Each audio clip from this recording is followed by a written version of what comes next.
afternoon, everybody, and welcome to Anything But Hold'em. I am here playing a horse with you this afternoon. I will fix my titles on screen here pretty soon. It is Horse Play Friday, $3.30. Horse.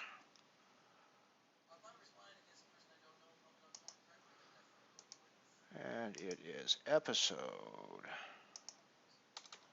20. So welcome to Anything But Hold'em. As the title now says, we are playing a $3.30 horse. It was actually going to be a PLO 8 plus $3.30 horse. But literally just before I was about to go online, I busted the PLO. So we're only going to play horse, I guess, is the way it's going to go. I'll keep my eye on the tournament lobby, see what else is up there, see what we can do. So this $3.30 horse just started. It is a 10-minute late reg, so we have 4 minutes of late reg left. There's 29 players in now. I'll do a quick tournament recap once once late registration is finished in 4 minutes. So we'll come back to that in a minute. But you can watch that down in the bottom right-hand corner. There's still only 22 people. No, sorry, my position, I'm sitting 22 of 29. I haven't played a ton of hands yet. It's only been in for a couple of hands, so we'll see what's going. Bit of a strange day. It's actually kind of a meta stream day because I'm streaming to you guys the horse game while I'm watching Jamie Staples or Poker Staples here on Twitch stream 4 tables of high stakes MTT tournament action from Stars. So it's kind of cool. Pair of 10s in the limit hold'em phase of this horse game we're playing, so we're probably wanting to get involved in that. In fact, I think we're going to get involved in that almost all the time. So we're going to raise those because we feeling fairly confident with that. I think this is literally the first hand that we've played at this table, so people might be playing back at us just to see how we react, especially at the low blind levels at the moment. So we've flopped an overpair that we're I think, pretty comfortable with. Certainly Max could be on a bigger pair than us. I suppose there's no reason to think that Max couldn't be on a pair of 9s or a pair of 7s and have just flopped a set, or a pair of 6s even and turned a set, but there's no reason for us to suspect that that's the case. So I think that we have to continue to suspect that we have a pretty good hand, but at the same time, I don't think we have to necessarily assume that we're just going to keep chucking chips into the pot here. If we bet, is there worse hands that's going to call us? Maybe if an ace-9, something like that, is going to call us. Ace-7's ahead of us. Ace-6 is probably not calling here, I don't think. What better hands do we get to fold out? Are we going to get jacks or queens to fold out? Probably not, but maybe they think we're on a 7. I still think just checking behind is the way to go.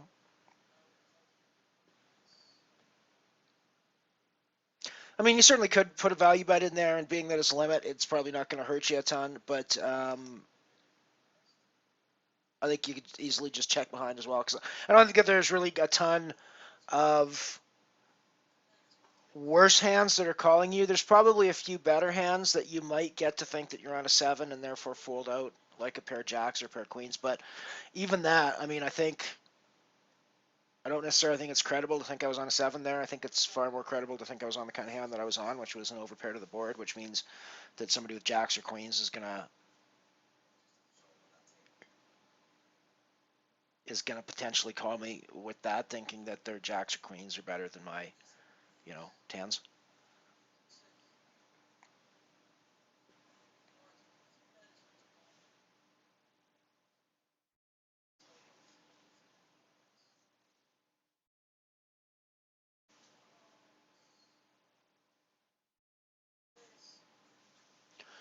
Unlike the triple stud game that we banked yesterday afternoon, that was a little bit out of my price range, my bankroll range typically. This $3.30 is a lot closer. I would play a 330 horse fairly regularly. I don't think I would consider it. I think I'd consider it a little bit. Probably the 220 is probably more my sweet spot in my bankroll. But the 330 is certainly nothing out of the ordinary. And in the horse variant, I would definitely play that. I probably could have and should have raised the ace three. It appears I'm keeping my eye on Max here. It appears that Max has got like the raise only button uh, taped over, and that's the only one that works. So I think I need to be careful with how I'm playing against him.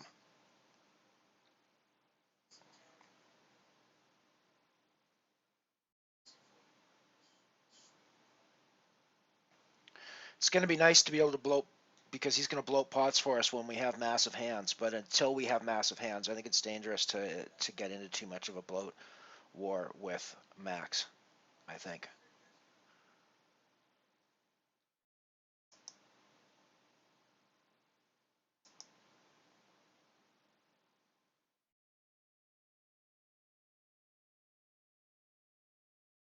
I think we're definitely calling through here. See what the flop brings. Flop doesn't really help us a ton, but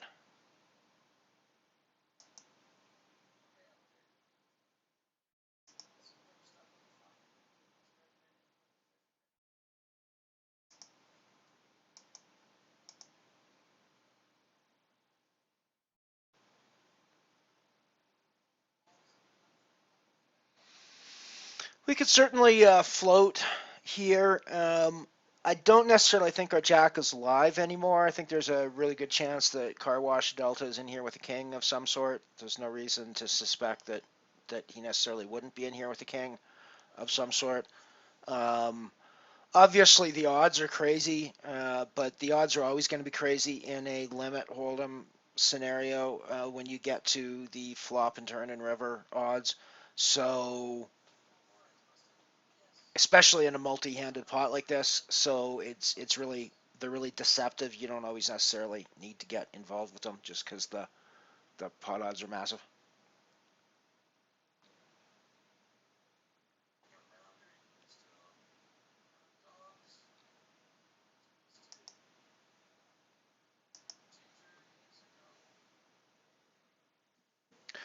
Sitting 10th out of 50 now, so that's a pretty good deal for us at the moment. That's the looks like 50 is the final number of entries here for the $3.30 horse. So it's it's a pretty good entry deal for that. So there's 150 bucks in the prize pool, which means there's 8 places being paid out.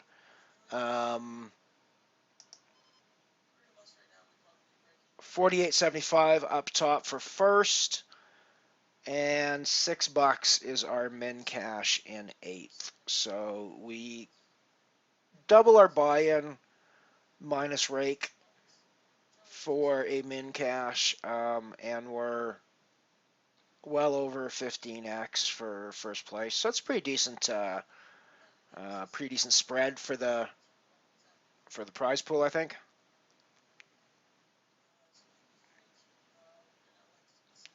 Even 50 people started the tournament, so that's kind of unusual to see. It's usually an odd number like 53 or 47 or something like that, but dead on 50 in this one.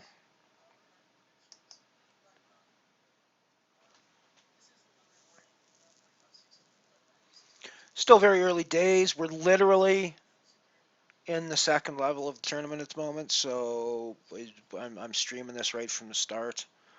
Um,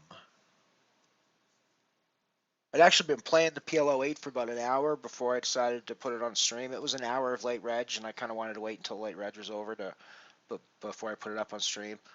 Um, and literally late reg finished, and I was getting ready to put it up on stream, and boom, I busted out. So here we are playing horse.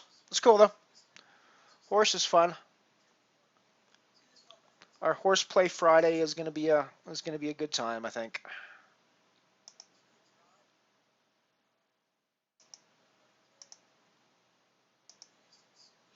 And we'll see what else is We'll see what else is there in um, the Stars lobby as well while we're watching, and we'll go from there.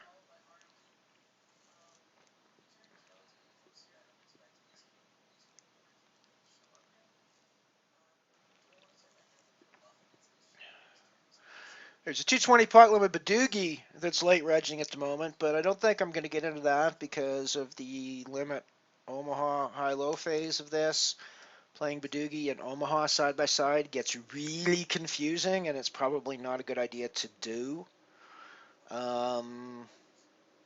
$11 limit stud high-low. That's a bit out of my price range, but if I'm gonna step up in anything, it's probably gonna be a game like Limit Stud High Low. Don't think I'll play that today, but it's something I'll keep my eye on for the other days. How many people are regged in that? There's a little 6 people in late reg for another 4 minutes.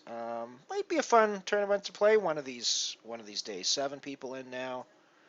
Might be a fun tournament to play one of these days. Well, we're hitting break. Had a bit of an issue with my streams over the past couple of days. Apparently, Twitch has decided to mute the audio during my breaks. Well, actually, more than that, around my breaks, it looks like, because of copyright issues, even though I've been playing music off of the free Google Audio Library stream. So I'm going to leave dead air for this one until I get this whole issue worked out, because otherwise they're going to mute this one as well. So we'll be back in a few short minutes.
Okay, I am back.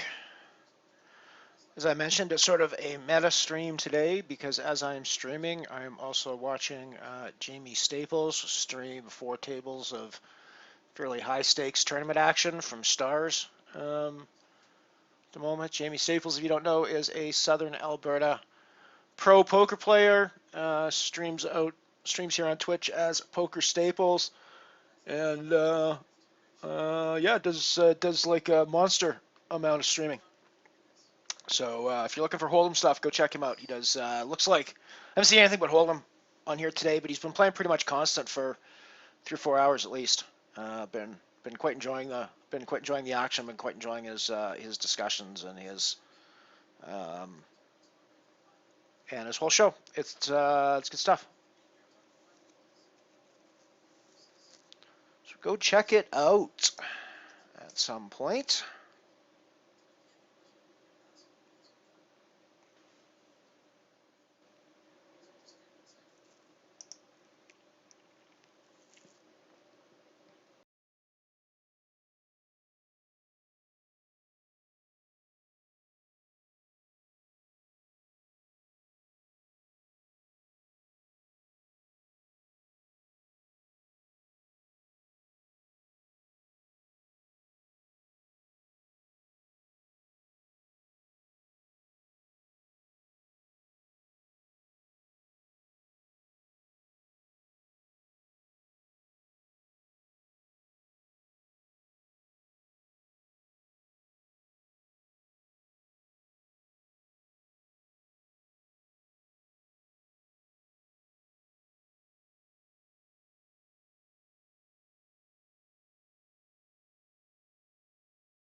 As you can see by the parking lot cam, my parking lot is still covered in snow today. I'm expecting it will last for a little while, but it won't last forever. We'll get a Chinook coming through and it will all melt and turn to slush and turn to a fairly nice day sometimes. So you never know.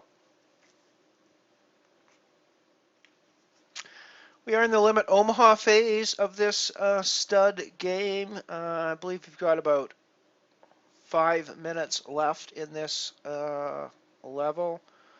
You have a quick look at the lobby. Really should look at the structures of these before I jump into them to find out how long the levels are and things like that. Might be a good idea for me. 12-minute levels. So this is actually a really slow structure for online. I suppose there are a few of the deep stack ones that are 30 minutes, and there's the 15, and I think there might be a 20-minute level set as well, but 12 is still a pretty long set. Now, of course, in a game like Horse, be interesting to compare some of the mixed games actually at some point on this stream, I think, because it's worth keeping in mind that if you remember the structure of the triple stud that I played yesterday, it had the stakes staying the same for all 3 versions of stud, then going up en masse for the next set of 3 versions of stud. Here on the structure table, each new game has a new higher set of stakes levels, so you're constantly going up, as opposed to it being one round of horse at the same stakes levels. Each game is having an increasing stake level to play at. So it's always important to have an idea about the finer details of structure, and that changes, your attitude about when and how you play and how aggressively you play and things like that. So it's always worth checking that out.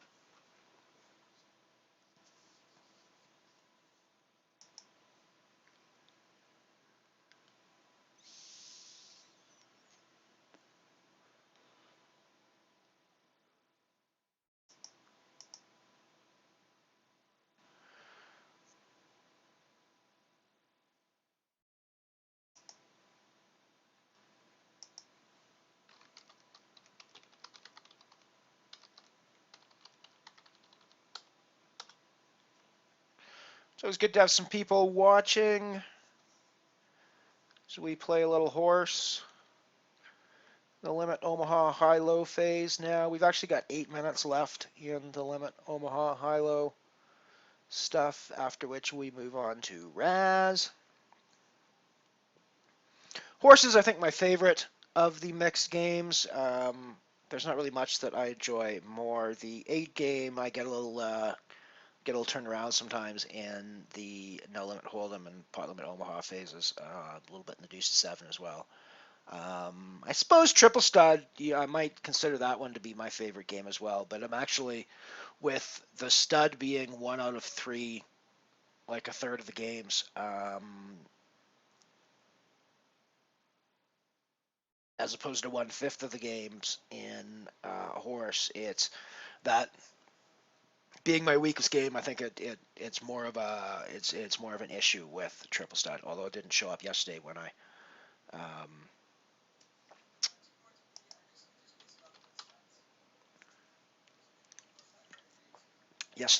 banked the 550.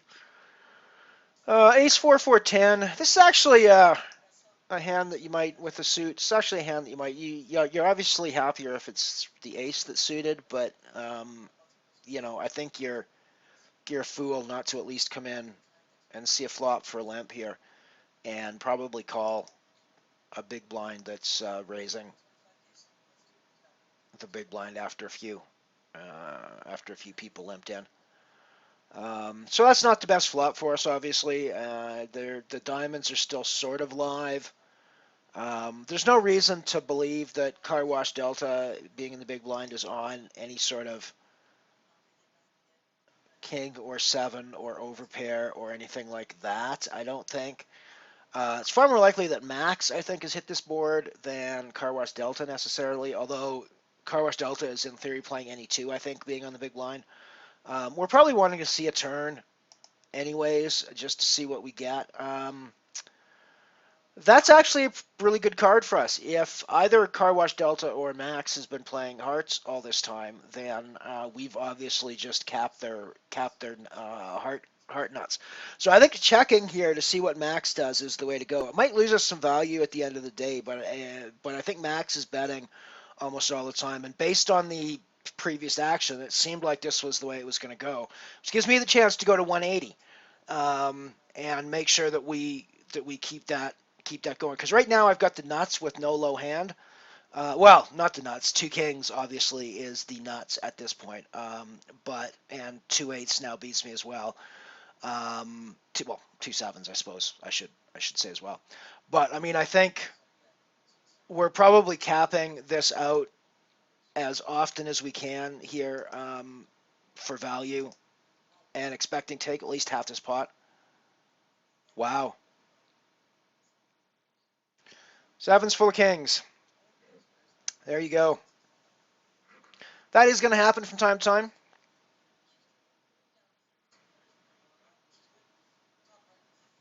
He had that on the flop, didn't he? Yeah, he hit that on the flop.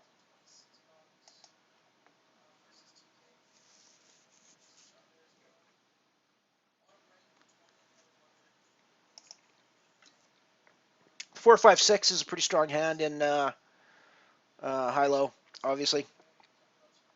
Nine's kind of superfluous in all this. I'm not really paying much attention to it. It has some relevance if we see like sevens and eights come on the flop, things like that. Sixes and eights. That's the nine suddenly becomes relevant for the high end of straights.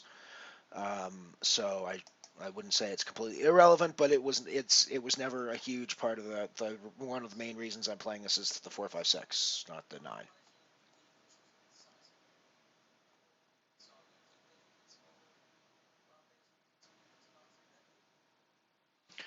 We certainly don't have the nut low. The nut low would be a 4 deuce, but I'm pretty sure we have the second nut low at this stage of the game.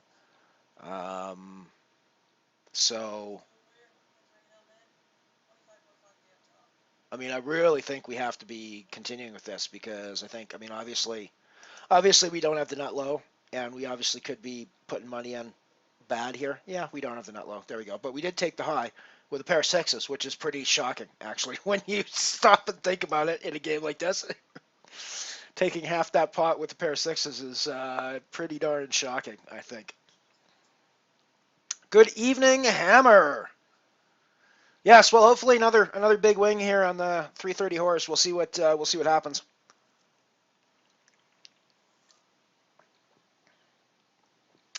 So far, I've not been I've not been having all that great of time when it's come to showdown. A lot of chips have been going in the other directions. And then when I've been folding, I do things like flop, flush draws, and top pair.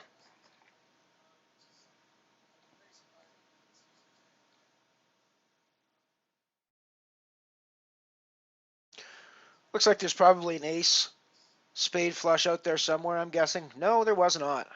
Amazing. I'm folding the hands that I would have won, and I'm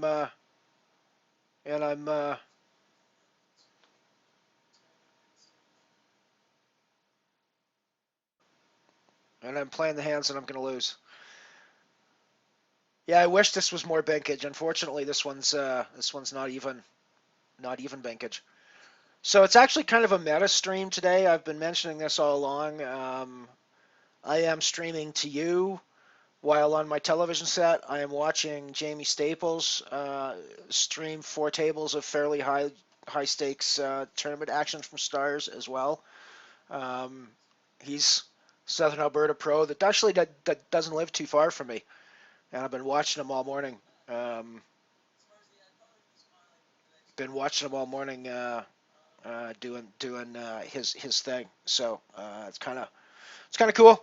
It's kind of a meta stream today. I'm streaming while I'm watching a stream.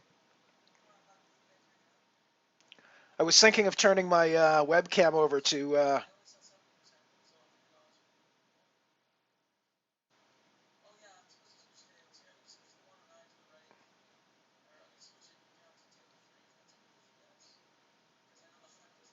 Yeah, I think you're right. I think the king seven I totally blanked on, and that was the hand that was most likely to be there, um, rather than the ones that And I was discounting all the other ones for a reason, I think, and it was a good reason. But I needed when I'm thinking about that reason, I need to go right, and for that, because of that reason, the king seven becomes the hand that you're actually worried about at this point. I don't know. It's full house syndrome. Didn't we have this problem the other day? Full house syndrome, where I couldn't help busting on full houses. I'm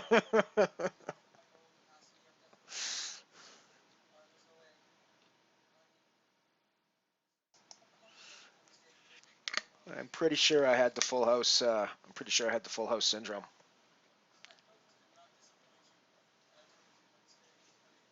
earlier this week.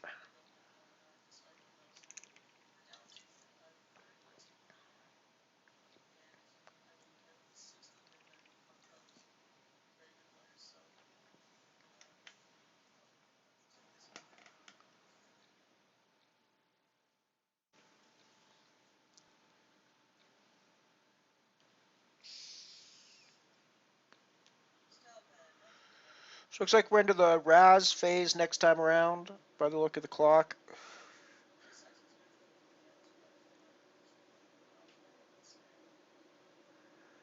Max has been pulling the chips into his stack pretty aggressively over the limit Hold'em and limit Omaha high low stages. So we'll see if that continues through the we'll see if that continues through the stud phases of the tournament.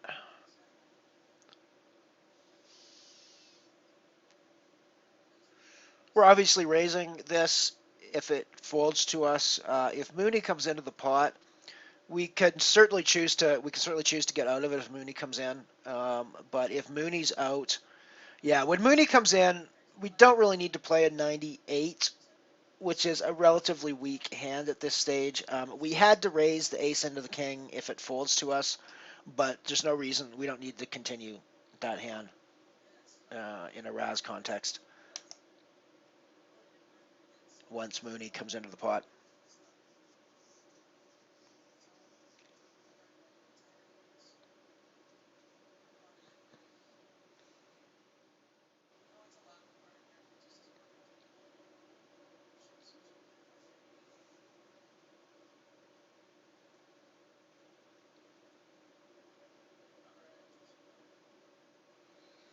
Awesome. Well, just so you've got your geography right, he is streaming from about 2 hours southwest of where I am streaming, 2 hours by car. So 100 miles, 90 miles, 100 miles, something like that.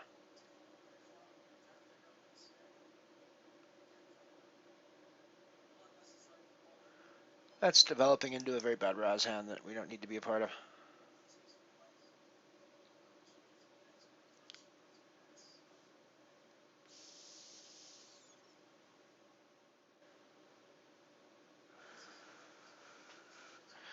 In fact, I'll let you have a quick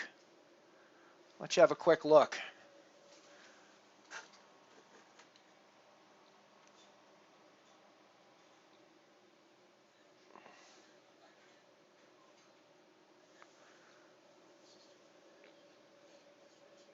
We're going to get involved with this one, I think.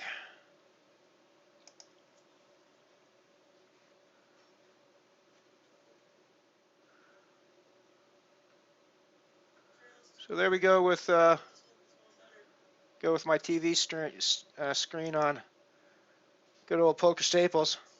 Let's go back to our snow cam though.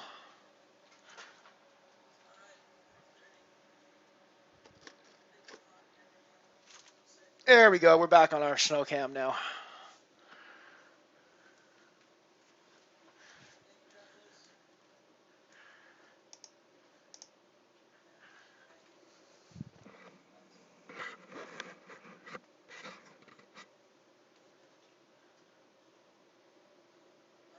Ooh, this is a pretty Raz hand.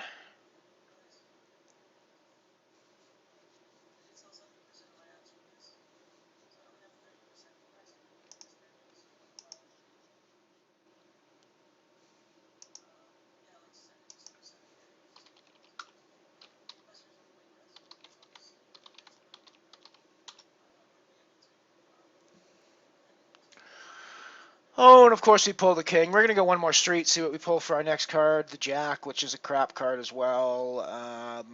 Value Town has got a cool name and a king showing now.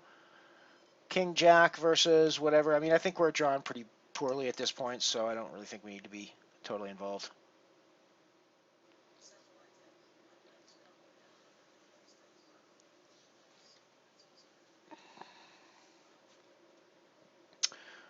This, ladies and gentlemen, is a bad Raz hand. Let's get it away from our Raz hand.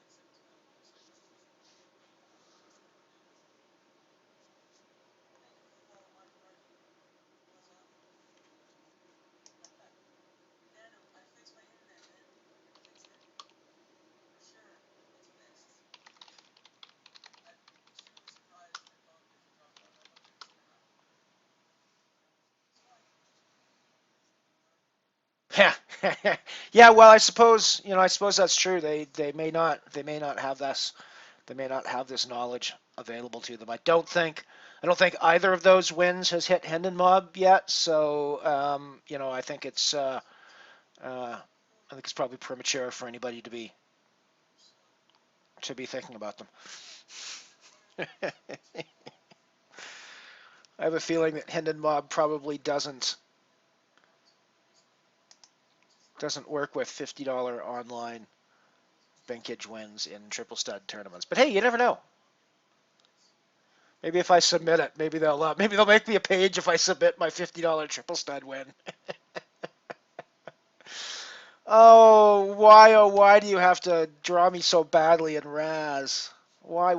Now that's a much better Raz card. Got 7-5-4 up here, 10-8-3 here. We are playing a 76-31 4 card, which is pretty strong given what we're seeing on the other boards. So we're definitely seeing one more streets. That is Jin as far as we're concerned. We certainly could be behind Hukok. So I don't think that we want to pile too many chips into this pot, especially given our stack at the moment. But I don't think we can go anywhere with it. Um,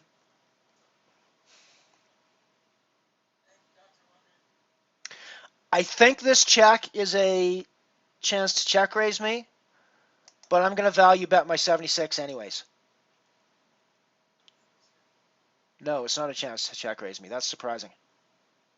Well, no, I guess not, given my board, frankly. Okay, I was actually sort of expecting that to be his opportunity. Um, his opportunity to check raise me.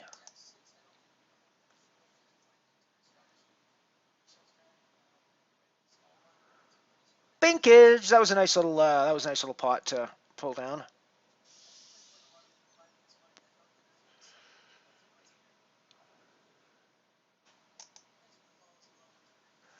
Get rid of the queen high in a Raz context.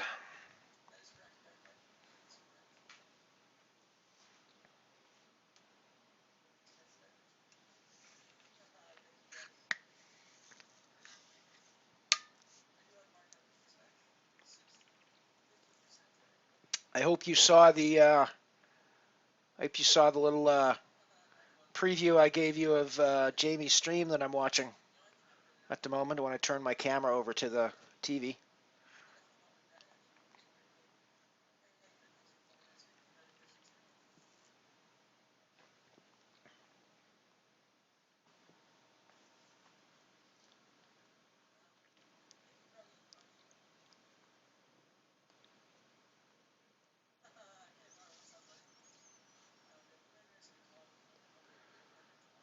This is definitely a playable hand in Raz.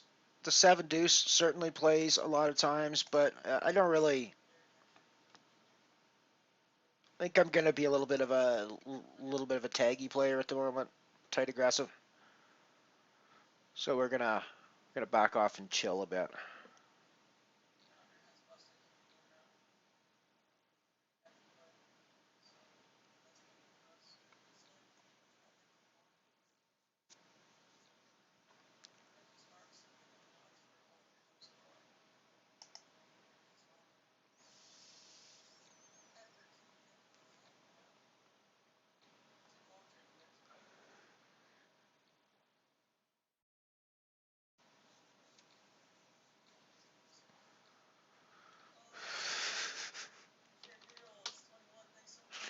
Yeah, maybe the Hendon mob will be there. Who knows? I'm not so sure.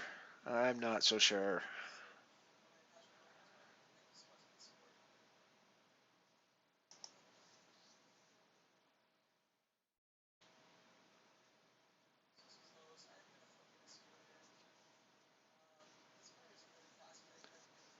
I think I'm going to get involved with this one. In theory, my aggression should make people think twice.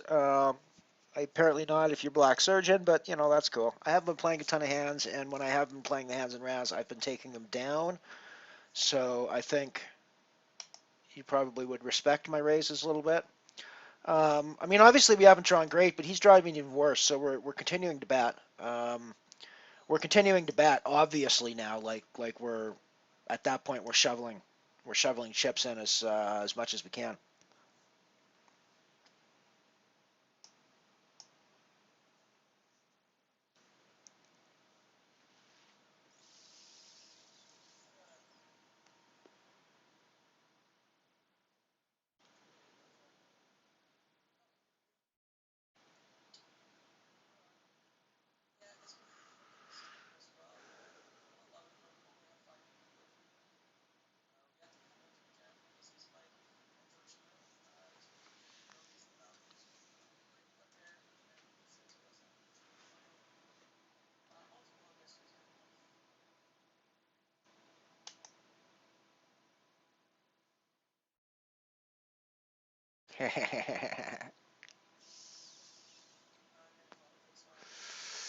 I will try. I will try.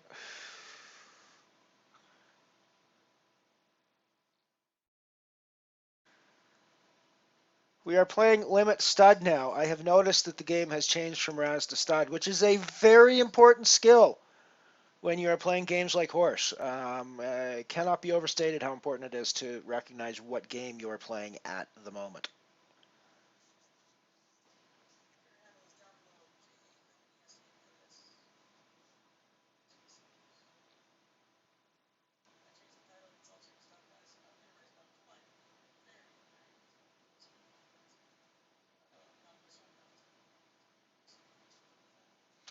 Pair nines is not a terrible place to start in a stud hand.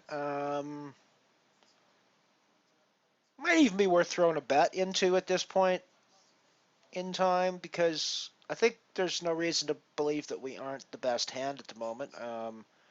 Certainly lots of reasons to believe that we might not be the best hand after a couple of streets come out, but no reason to believe that we weren't at that point. I'm not entirely sure we can make that same claim with the king queen here being both overcards to our nines, seeing the ace come up with Hukok, seeing the king come up down here. There's lots of chances for our nines to be beat at this point, so I think we need to be a little bit more cautious playing here.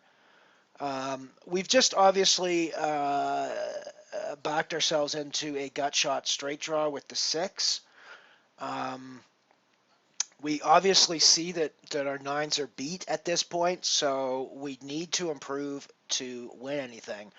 The question is how often when we call are we going to either hit the six or trip out the nines and have those be good. I don't think often enough to make it profitable, frankly. If we had an open-ended straight there, I think it's a obviously different calculation. You're adding at least four more outs, most likely to your calculation. So I don't know. We were getting it was like 480 or something like that into it was 120, so it's like 4-1 that I was having to call. Like I said, in the limit games, the odds don't always necessarily. I don't think you need to necessarily play by the odds. I think we're gonna, with our pair of sixes, with our suited ace, we're gonna see what we get for a street or two here. The 8 is a bit of a brick for us, but against car wash, I think we're gonna see one more street at least. The king is a bit bricky, obviously, but it does play to our hearts. Now, we don't really have a heart draw. We've got a backdoor draw at best.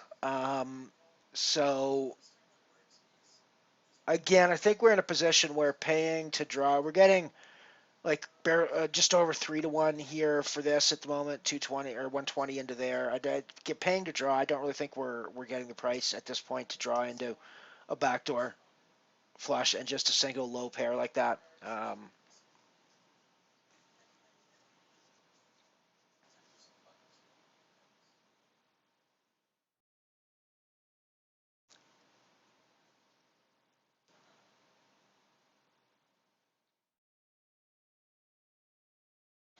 So obviously, three spades is a hand that you wanna play with.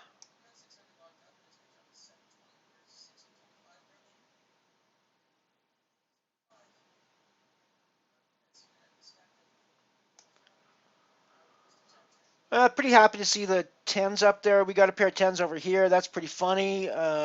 Pretty unusual to see all the tens dealt out like this in two streets. That's kind of interesting. But I think we're gonna keep. I think we're gonna keep going. I mean, our hand is certainly developing decently.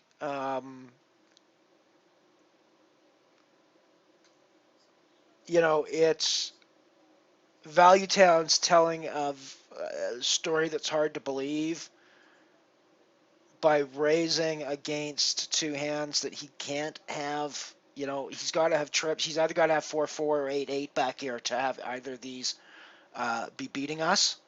So I'm not sure he's telling a credible story. Now, the only other story that makes sense is 5-6 or 5-7 here, in which case he's just paired something which hasn't beat us, or he's hit a straight. That's the other story that he was trying to tell with that raise.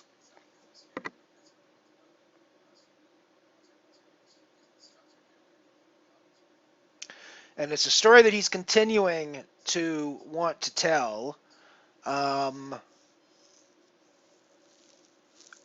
I think as his aggression goes on, obviously we've got two pair now, tens and fives.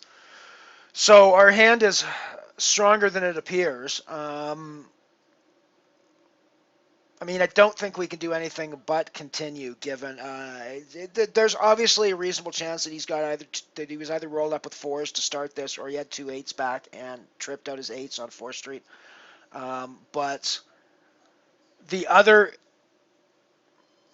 possibility is eights and fours is what he hit on 4th Street to make him that aggressive, and we've got that beat with tens and fives. So I think we're in pretty good shape here. No, we are not in pretty good shape here. Kings and fours beat our tens and fives. It's going to happen, but I mean, I do think that one of the early possibilities I discussed for his things was a pair behind. I kind of assumed that it had hit the.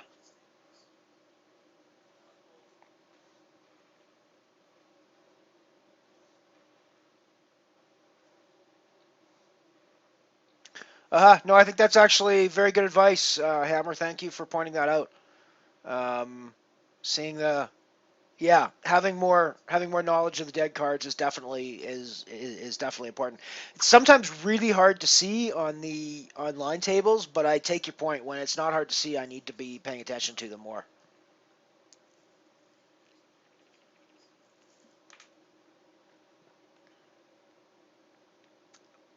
You are absolutely correct. I need to pay more attention to dead cards.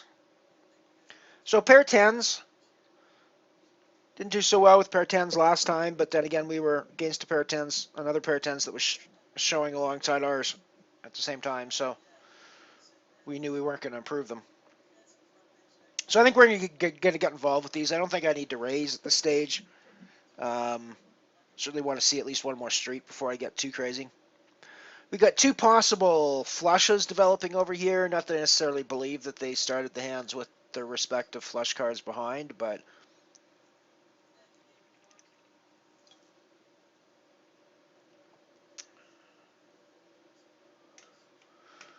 backing into something of a backdoor straights possibilities as well now with the Jack Ace. But they both really are kind of bricky. Car Wash is potentially on a club flush. Um, we don't really have a lot of reason to believe him or disbelieve him at this stage, one way or the other. I don't think. So I think that with just a pair of tens, I think that probably my best bet is to get out of dodge there.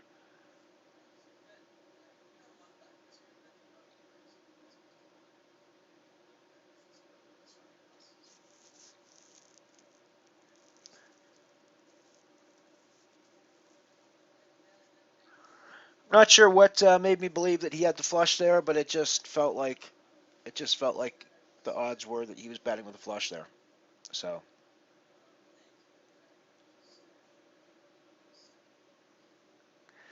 yeah, you were correct to believe Value Town. You were very correct to believe Value Town.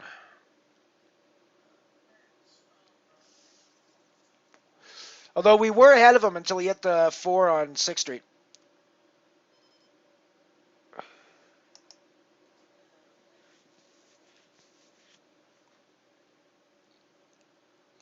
I think he was ahead of us. We went ahead of him on 5th Street. Um, and then when he hit the four on 6th Street, he went ahead of us.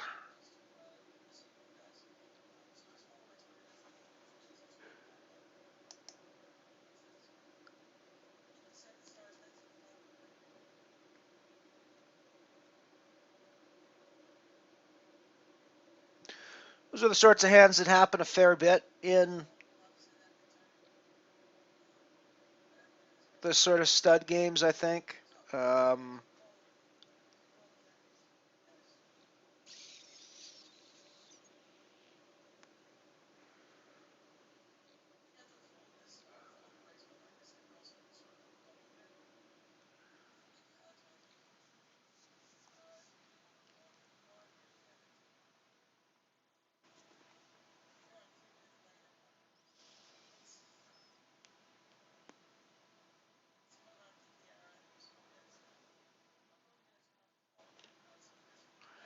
I suppose as I was looking back on that hand, there was indications that I wouldn't necessarily have been good.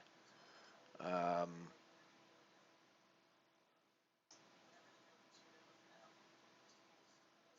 I'm not sure if two pair is strong enough to check call down there, but um,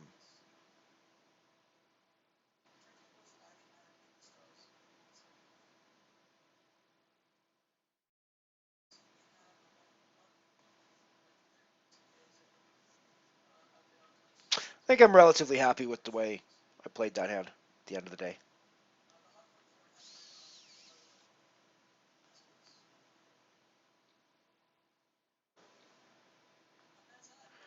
Less than a minute to go in the stud round. We're going to be moving into stud 8 here pretty quick.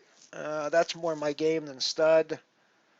It's not necessarily any indication that I will do any better in it. It seems to be pretty tough competition in here. Um, Not really seeing anybody that's playing super poorly. The old poker adage that if you look around the poker table and you don't see a fish, you're the fish. I may well be the fish at this table. It's entirely possible. Um, Still in the limit stud phase. I'm gonna get rid of that being a rainbow. If I was suited on the ace, I'd probably consider playing that. But I'm just gonna let it go in this situation. Let us roll over into stud 8 next and see how that goes.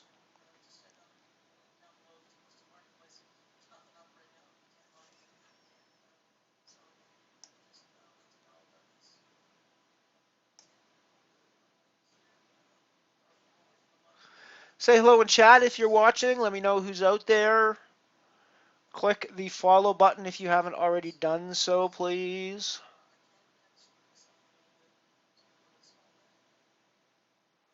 I'm playing a $3.30 horse today here on Horseplay Friday. We are in our 20th episode of this first series of Anything But HoldEm. Hard to believe we've done 20 episodes already. But here we are. I don't know how many episodes I'm going to do in this first series. I'm going back to work on Monday, so my amount of time for streaming is going to be a little bit less than it is now. But I'm still going to be streaming a fair bit over the winter months, I think. So we will see. At some point, I will decide that this series is over and we'll start doing something else. But I'm guessing it's always going to be something about anything but Hold'em. I'm hoping that sometime in the next couple of weeks I can get Ken Lowe to come on as a guest and do a bit of commentary with us and maybe critique my play as I go through one of these tournaments. Of course, Ken Lowe has been joining us for our Sunday tournaments quite a bit, and he's one of Canada's experts on non-Hold'em poker. He went pretty deep. I can't remember his exact finishing, but he went pretty deep in the Dealer's Choice at WSOP this year.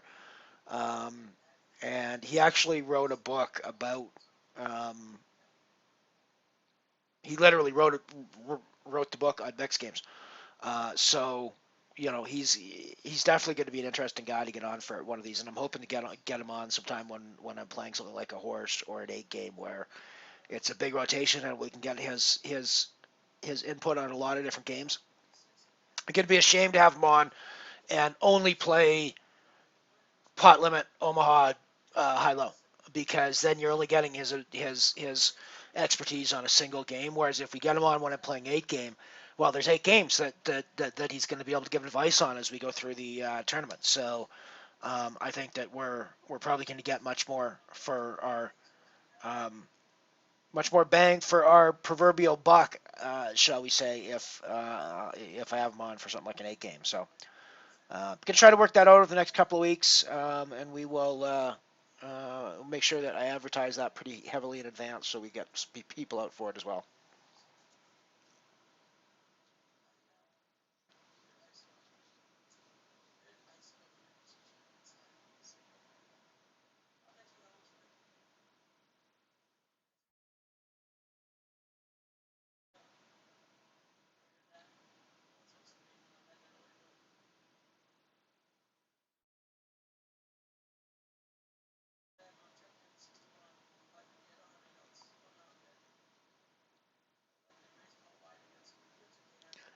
Yeah, normally you expect to see at least a few people who just are a little unclear on the concept, but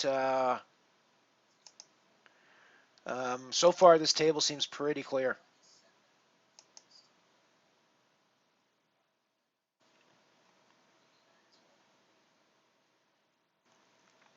This isn't a terrible stud high low hand. I wish there was some suits that were happening, but hey, I guess technically this gives me 3 flush draws, right? Right? Right? We're going to call through on this and just see what happens on 4th Street.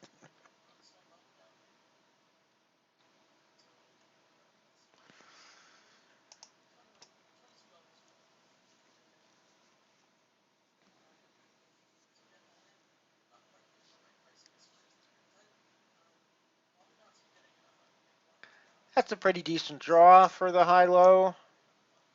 Fadian! Good to see you, buddy. Good to see you.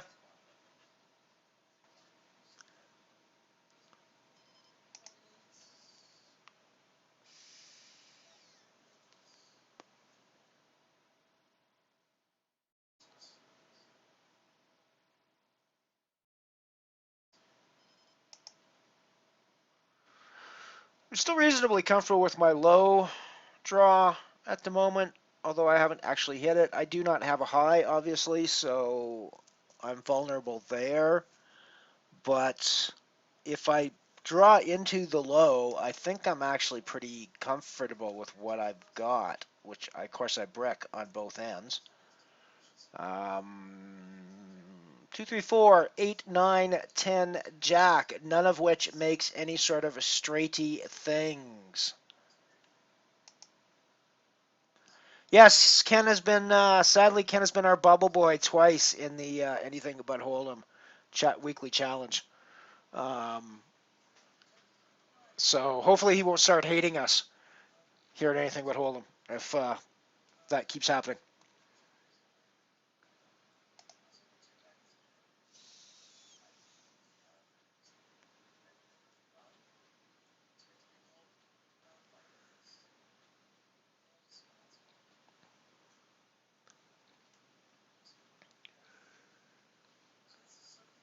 But yeah, I think it'd be great to um, have people like Ken, someone like Ken on. I'm probably going to get our some of my Poker News buddies to come on and do guest spots on as well for commentary.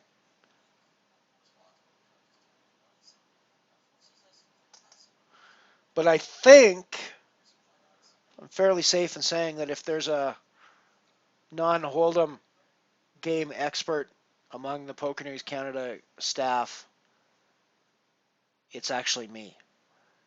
I'm absolutely not the Hold'em expert. That would be Anthony Charter, I think for sure. But I think that for the especially for the high-low games and stuff, I think if there's an expert in our crew, it's probably actually me.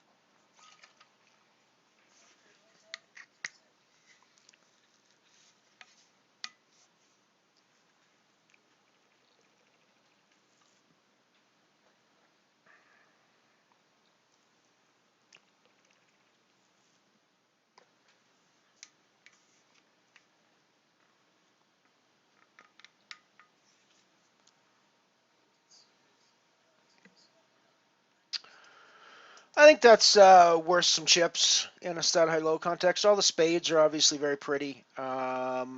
We see the one spade here. I didn't actually see what was folded by these two, which I obviously should have been paying more attention to.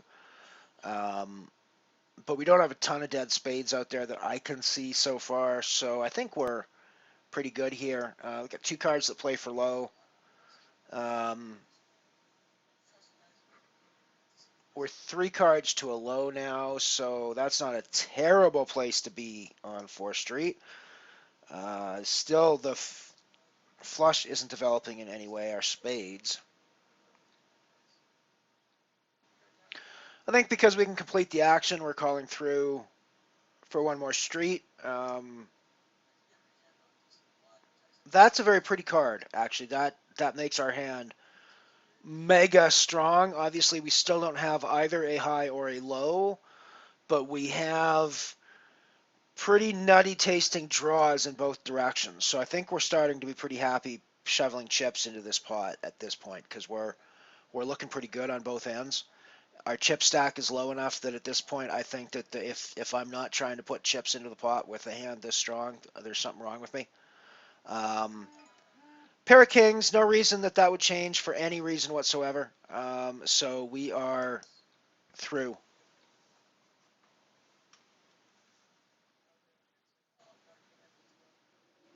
Calling that, obviously. Oh, wow. Wow. Wow. Wow. So suck and resuck.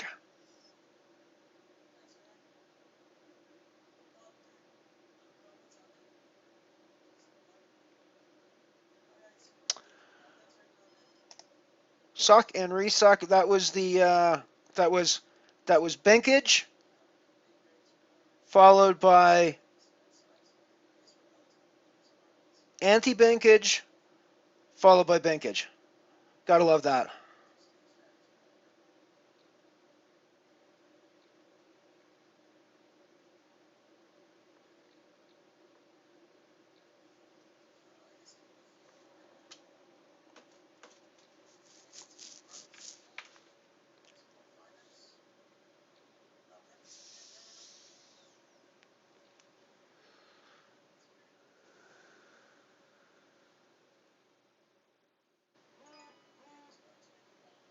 Yeah, for sure. I agree with that. It's always good to It's fun to hear him talk about the hands in chat as well. He comes into the chat on the stream and talks about the hands that are playing, and it's kind of fun to see that.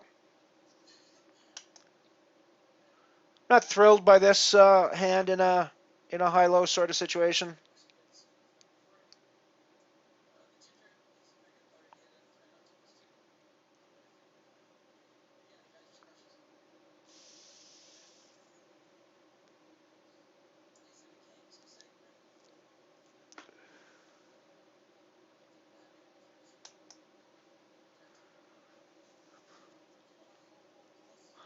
I think Max is giggling at me for banking the king on seventh there, but I mean I could giggle at him just as much for banking the extra four to give him two pair to make his queens ahead of my kings.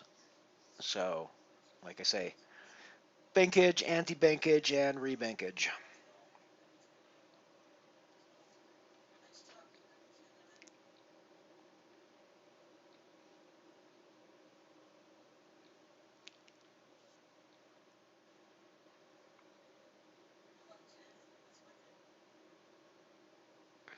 And that's Max gone, along with Black Surgeon, leaving 38 people in the tournament.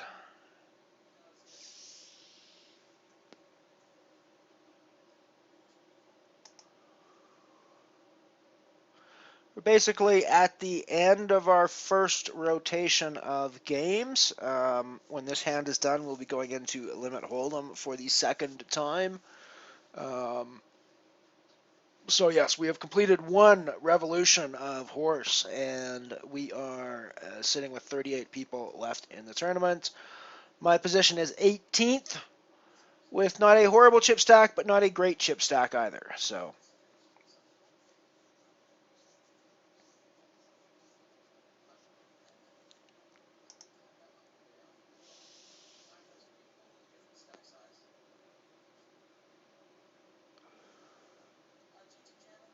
yes, that was a pretty sick hand. I just saw that you just watched the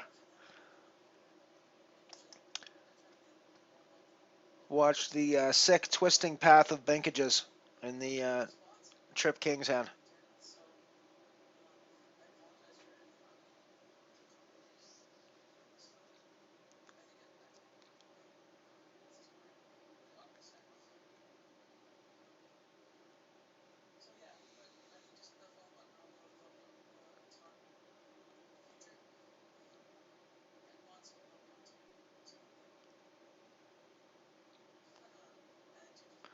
That's right.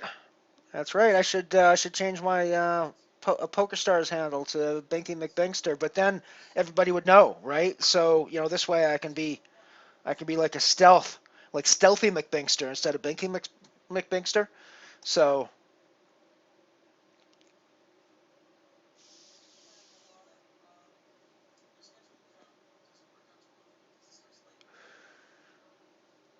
we'll be stealthy McBinkster. 22-28. I'm fairly happy with that at this stage of the tournament. Gives me enough chips to do the things that I want to do with them at this stage. I certainly need to accumulate more chips, obviously, and I'd obviously be happier if I had more chips than 22-28. But it's not the sort of stack that I'm feeling particularly panicked with, like I was back when I had 700 and 800 chips.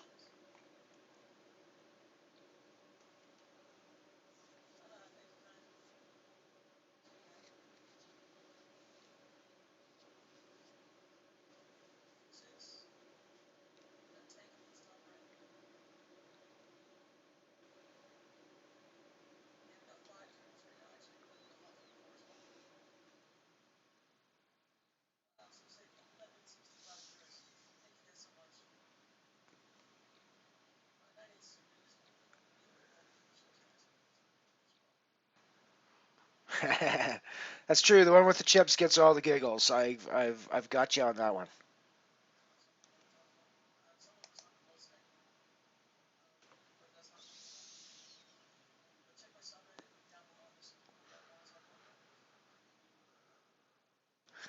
See ya, Max A. We hardly knew ya.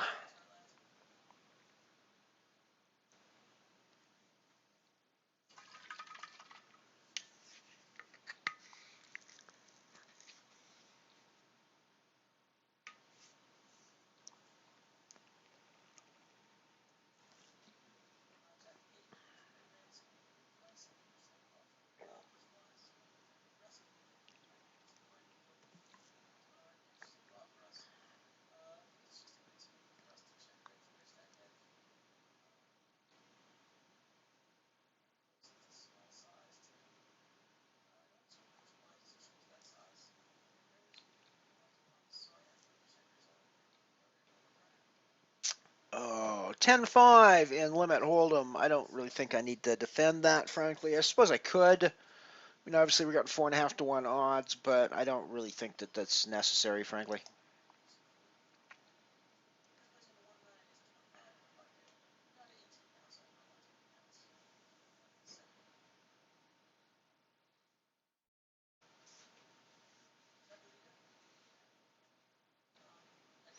I mean, I think part of the calculation there is partly has to do with pot odds, but it has partly has to do with how much, what percentage of your stack a call represents. See, I'm obviously much happier to. I've got way more equity with this hand. I'm calling 50 instead of 100. So the odds were better. The same thing here. I mean, I'm calling 9 to 1 odds with suited connectors.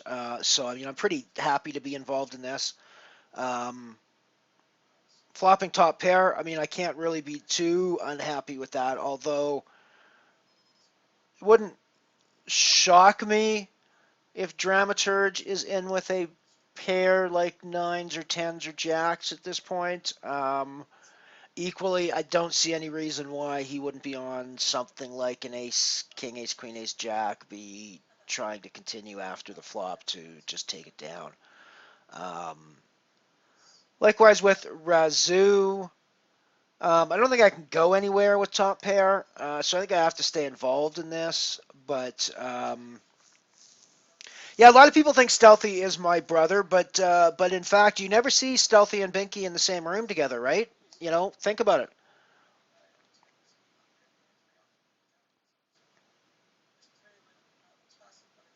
I think I need to call through on this, especially against Razoo, and probably on Brick Rivers like a 3, which I think that probably is. I mean, we're now if he's playing an ace high, he now thinks he's got aces. He now thinks he's got threes and deuces with an ace high. So I mean, I think that we could probably raise this for value against him, and I think we're probably doing that most of the time just to get his stack in, because it's not that much more, and the value of getting him out is there. So wow, yeah, okay, clubs that bites.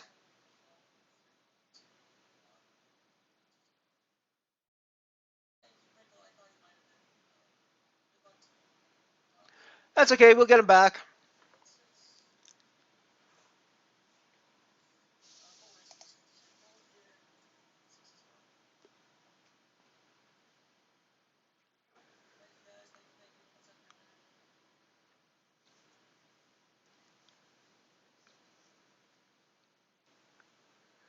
Yeah, getting some chips back from value would be kind of cool, I gotta admit. But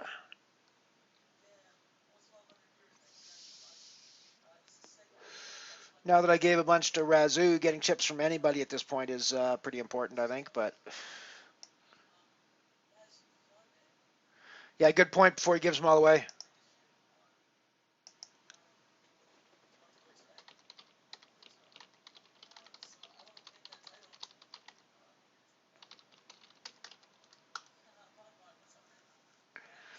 I think we're in on this one. Ace Jack suited on there, and we're definitely calling Dramaturge.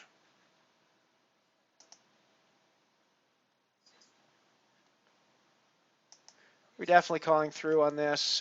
We got the paired ace. I think we're pretty comfortable with our hand, um, and we're probably betting through all the streets. I suppose we don't really need to continue valuing here. We can check behind, obviously. But what's going to call us if we value bet here? Lower aces are probably going to call us, but some of those might have hit two pair. I think checking behind is probably the way to go. It's probably a. Um, I mean, I don't think deuces is calling me there. I don't think there's any value in that his exact hand calling me there. But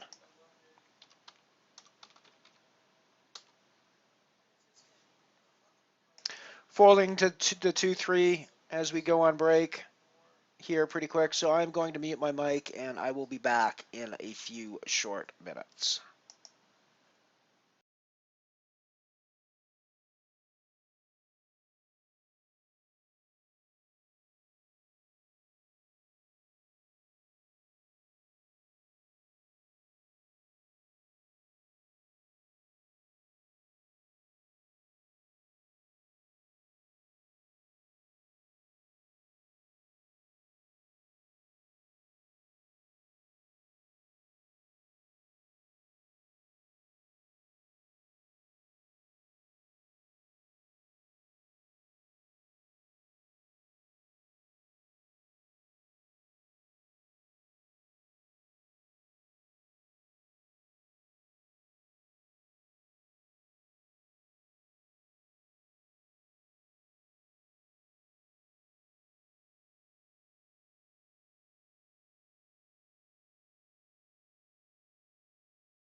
Okay, I am back.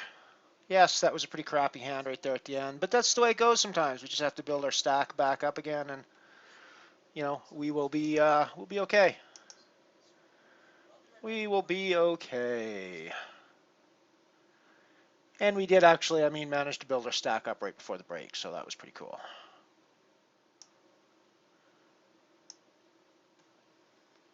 I suppose a value bet would have been the way to go there.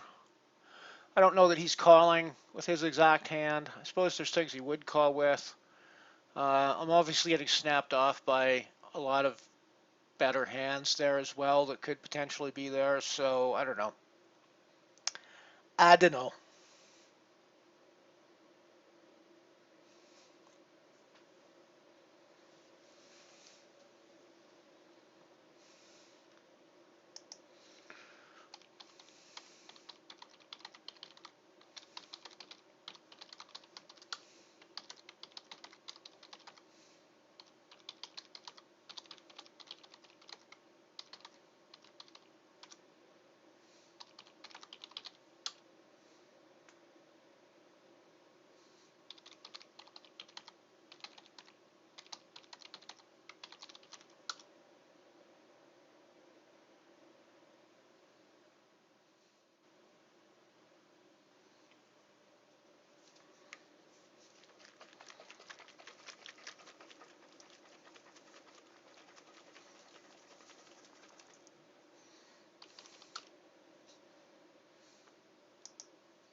Sorry, just chatting with somebody on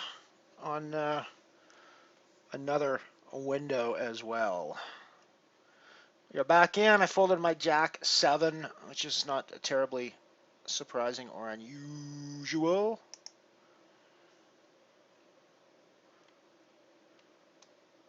A little bit gun shy now since Twitch has muted my last couple of broadcasts that I've been trying to play the music and breaks on, even though I've been using the Google free audio or the YouTube free audio library.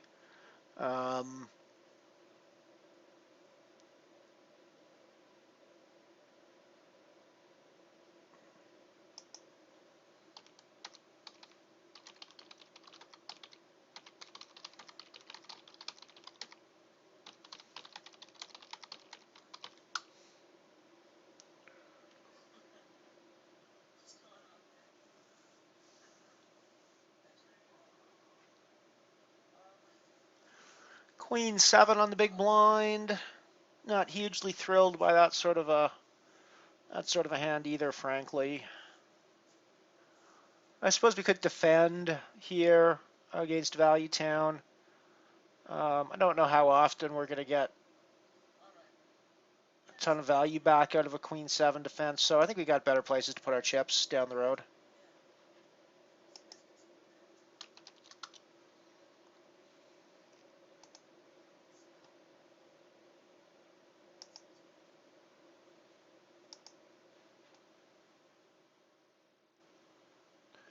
Deuce 8, even if it's suited, isn't necessarily worth me getting involved with.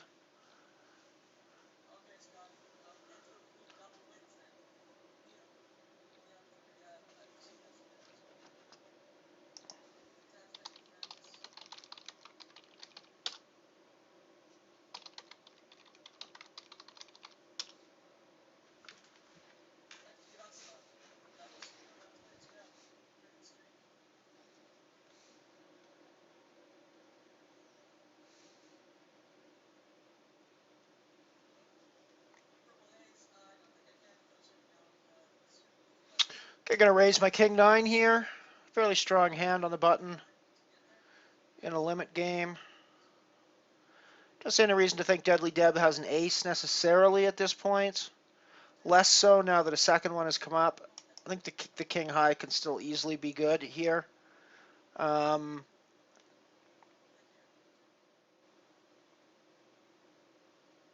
Are we still good? Is this just somebody trying to save their blinds? It's usually a big blind that does that, not a small blind, but big stack just trying to. Huh? Yeah. Okay.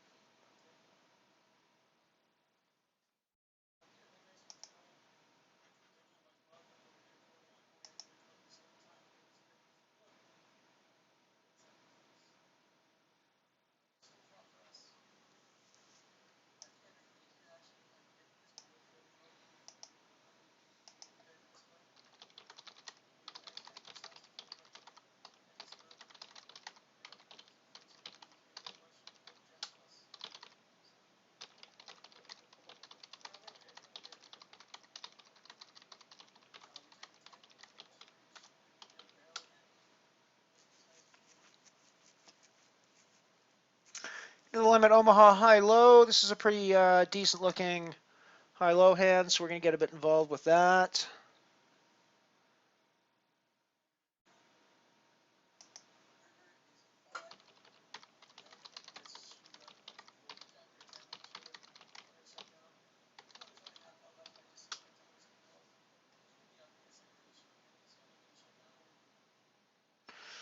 That's obviously a pretty good flop for our hand.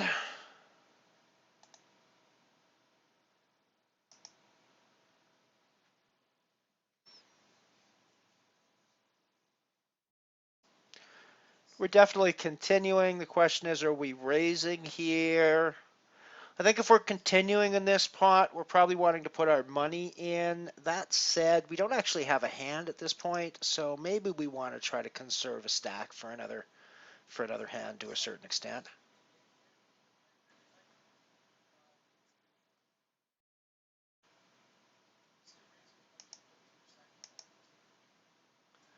Yeah, Twitch didn't like the tunes apparently, so they muted out some of my last couple of broadcasts since I've been playing them. So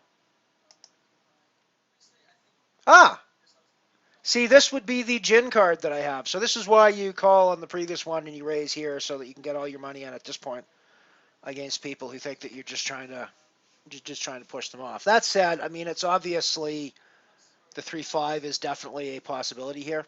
So, binkage!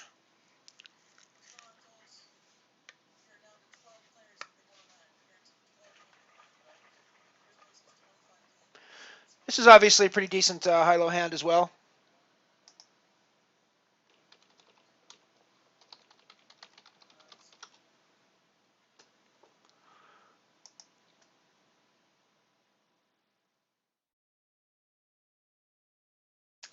The deuce isn't terribly friendly to us at this stage, but we do have some straight possibilities with it.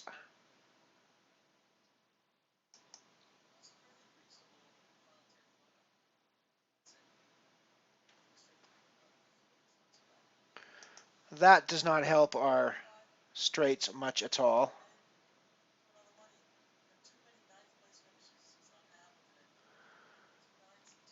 But I think we'll check through, see what happens.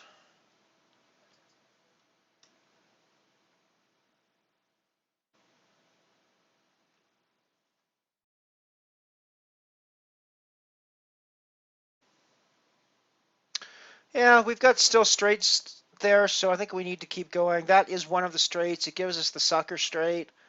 It does give us a crappy low as well, but I think we're probably going to continue even with the sucker straight, the crappy low, and good chance we lose at least half the pot, but we'll see what happens.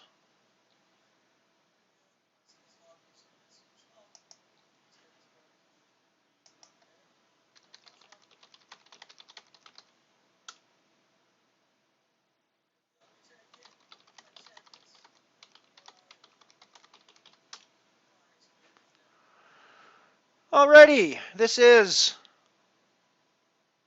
another good Omaha high-low hand that we're going to get involved with. So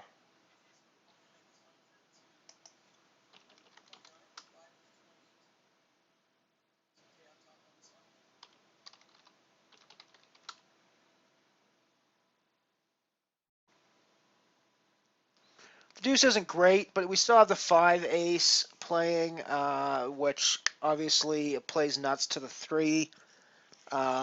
Plays pretty good to 6s and 7s as well. So,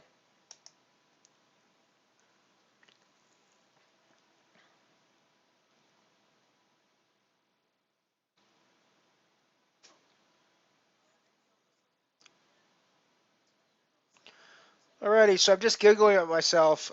Nothing to do with this hand, which I'm going to keep playing with, but because I went downstairs during the break to make myself a hot chocolate, and I poured milk into my cup, and then I put hot water into my cup, and then I brought it all upstairs, and I don't have any chocolate in my hot chocolate, so I have hot milk actually, which is mostly water at this point in my cup. Right, so we don't have the nut low, but we've got the second nut low. 3-ace is obviously the nut low at this point. The 5, yeah, I think the 5-ace is the second nut low at this point. So I think we're gonna have to be here, especially with the draw to the 3 that we just hit, which gives us the nut low.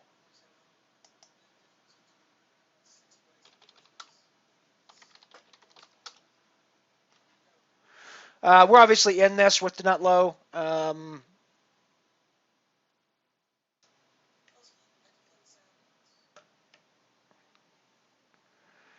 And we're going to cap this out, I think, with the nut low.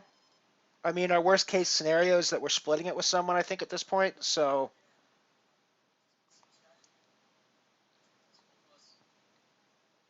yeah, so we split the main pot low and we took the side pot low. It's not a terrible situation to be in.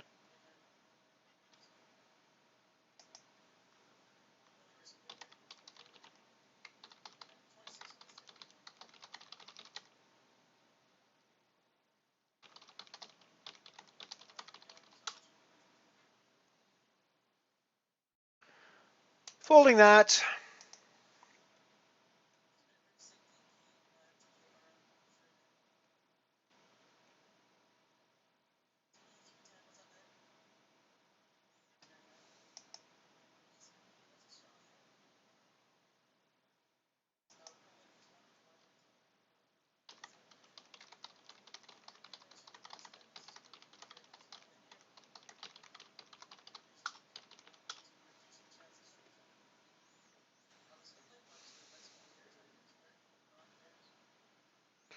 Turns out we would have backed into a flush here and won the pot with it. But, you can't really expect that.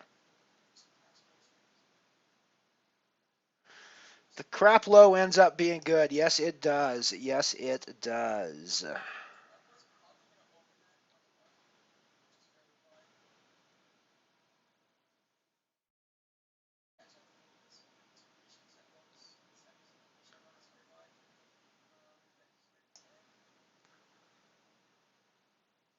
So I don't really think I need to be involved with this one, frankly.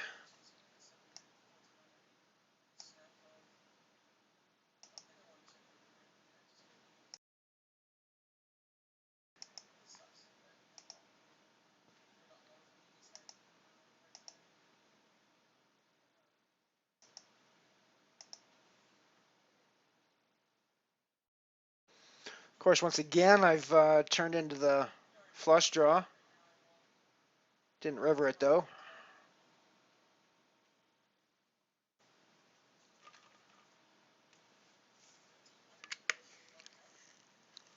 This is a very, very, very pretty looking high-low hand, obviously, so we are going to put some chips into the pot with this.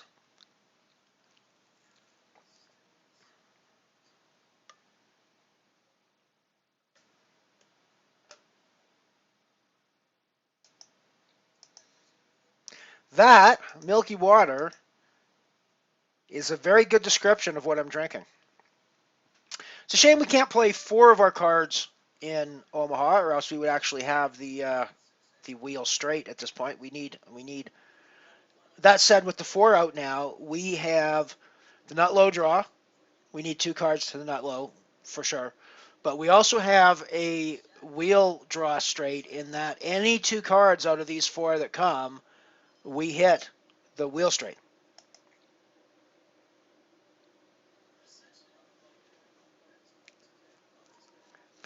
Will be no low this time, so our nice, lovely, wickedly beautiful low hand draw is crap.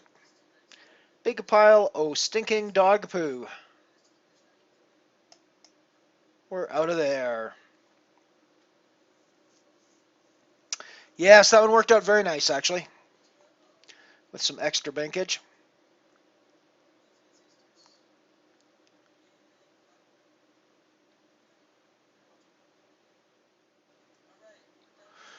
I am going to see what I get in the next hand and then quickly run downstairs and put some chocolate into my milky water. I don't think I need to play that one, frankly. I'm going to get out of this hand. I will be right back. I'm actually wearing my headset. I'm keeping the mic on. I don't think it's going to work all the way downstairs, and I'm probably going to cut it at some point here. So,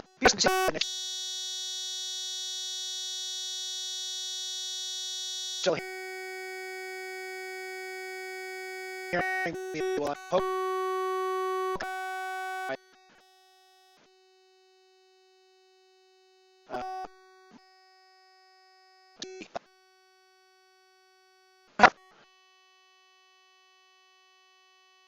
That's an important ingredient in chocolate, making it taste far more chocolatey.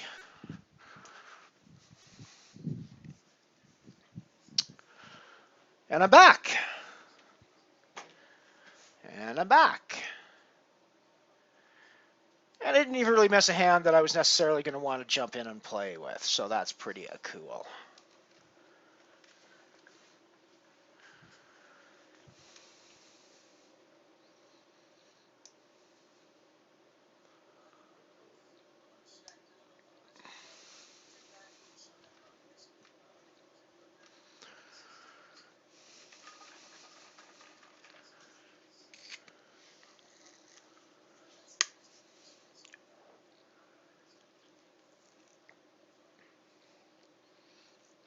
That's much better hot chocolate now that there's actually chocolate in there. Into the limit Raz phase. We're pretty happy with a 3-6-7. No real need to go crazy on Value Town at this stage of the game yet. Let's see what we develop as we get deeper into the streets. I think one of the important Raz concepts is that you don't actually have a hand until you've got at least 5 cards dealt out to you. In other poker variants, you can have a hand before you get 5 cards dealt out to you. If you've got, rolled up jacks in the first 3 cards, you've got a hand already.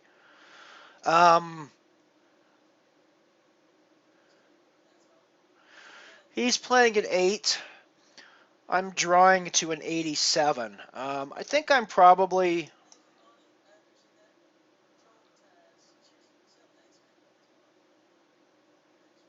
I don't think I've got any value in here, frankly. I think I'm losing this most of the time. That's a 10-8. I think I'm losing that almost all the time.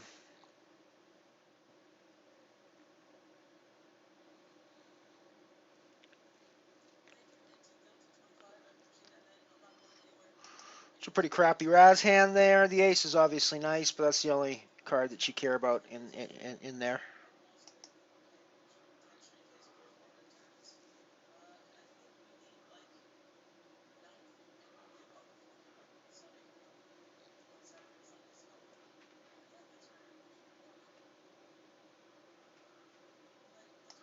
More crappy Raz hands, more bring-ins.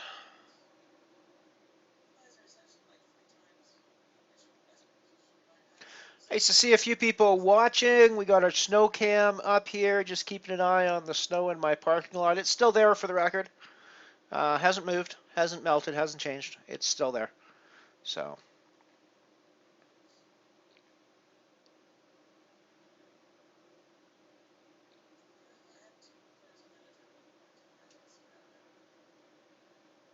I get rid of that, I think.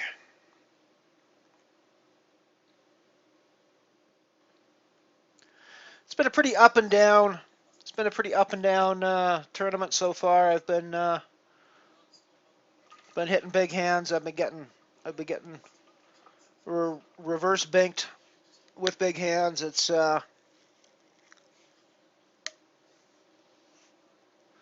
been tough.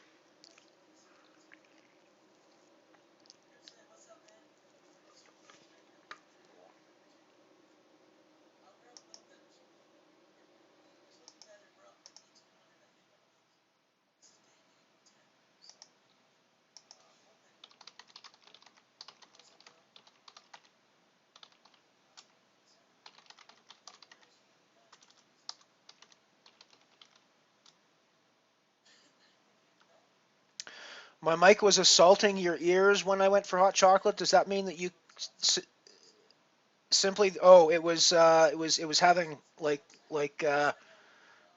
like squelch issues when I went. Okay, I'll have to remember not to take it, not to wear it, or turn it off before I go if it's causing that much issues. Apologies. It was a test. It was a failed test. It was a test that we miserably failed. We will never, never, never test that again here on anything but Hold'em. I promise.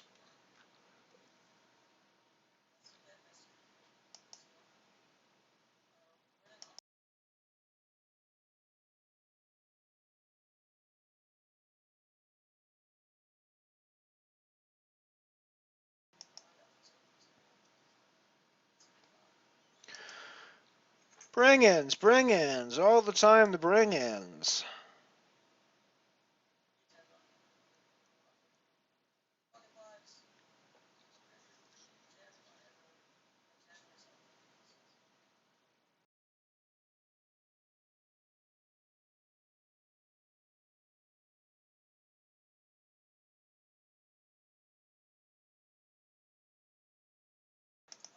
Folding, folding, folding. Oh, I can't fold. Well, checking, checking, checking, then folding.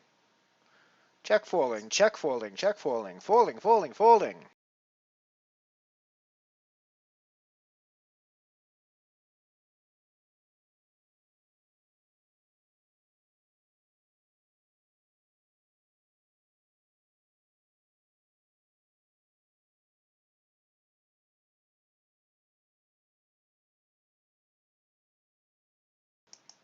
This is a nicer looking Raz hand. Obviously, the 9 up isn't the greatest in the world, but the buried cards make the hand a lot stronger than it appears, which can be quite profitable in the end. I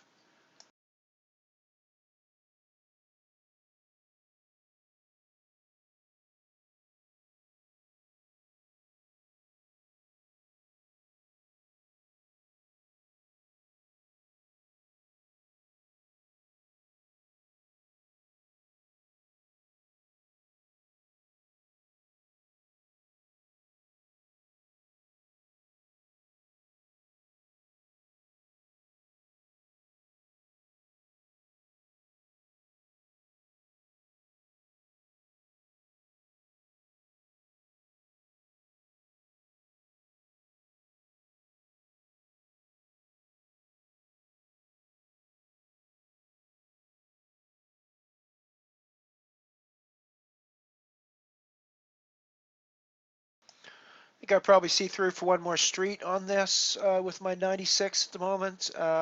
Car wash is the only one that I'm not ahead of at the moment. Um, that's changed now, obviously. Dieto as well, but I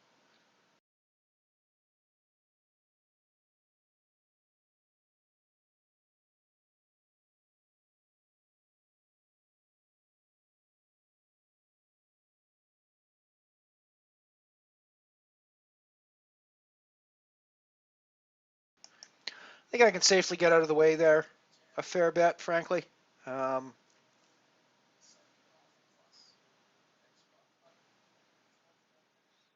yeah, I think I was probably behind pretty badly at that point.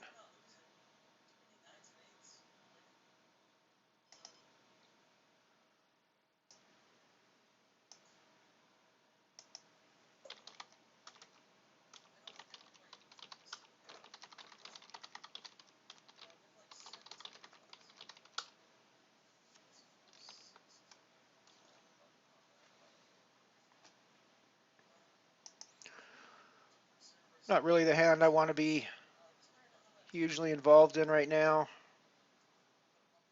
Queen 9-8 does not really.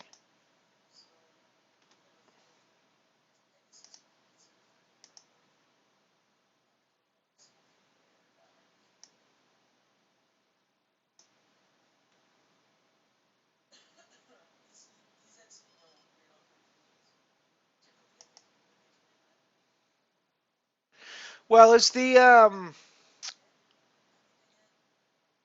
yes, I appreciate you letting me know, and I'll be careful.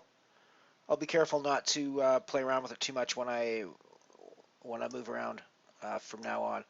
I do think that limit, as the bets get bigger, the stakes get bigger, it really starts to get crazy, and yeah, things start going up and down pretty quick. I think we're obviously pretty happy in this Raz hand that we're pretty close to good. I mean, obviously, we could be behind over here, but we're probably drawing good over here at the very least. So I think we're putting our stack in for this hand. I think we're still putting our stack in for this hand.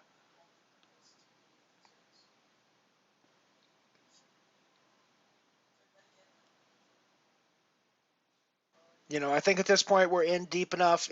There's enough money in the pot that we don't really have any choice about doing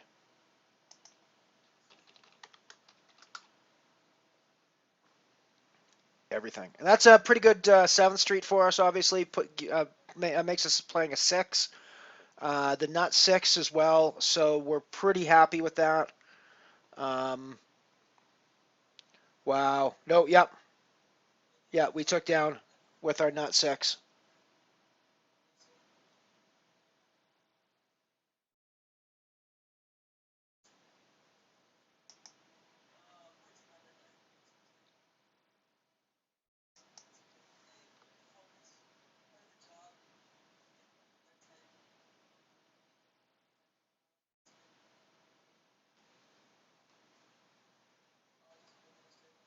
Alrighty, so that's a pretty nice little stack we got building up now.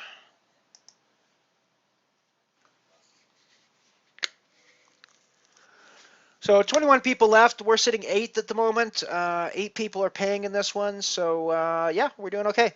I'm pretty happy with the situation.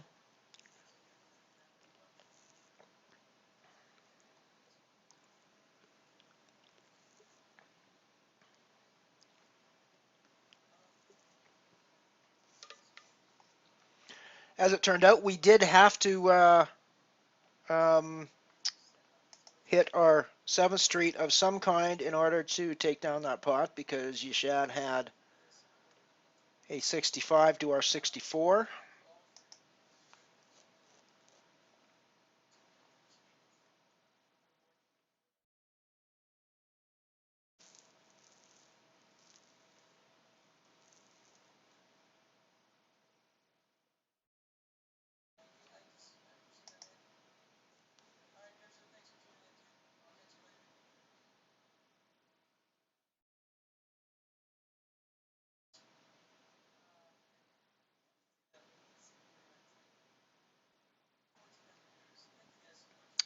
Ace 10-10, not a very good Raz hand. Don't really need to play that.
binkage as I watch the hand that I hit the nut 6 on.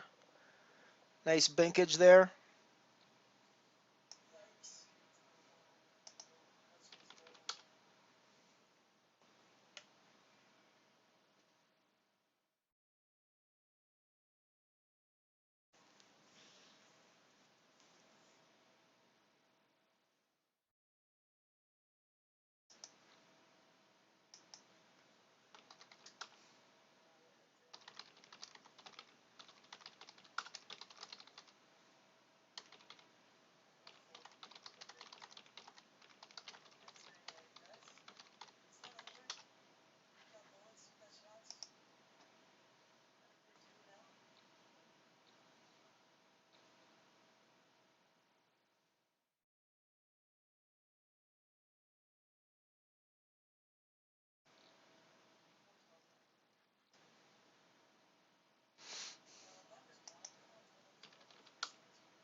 That was absolutely a massive bink.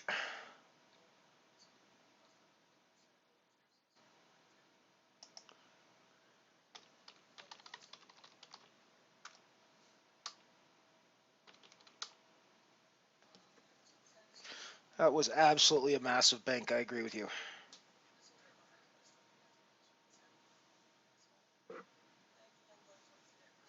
I'm obviously pretty happy with where I'm sitting in the tournament at the moment. I'm going to bet up my pair of 7s here. Um,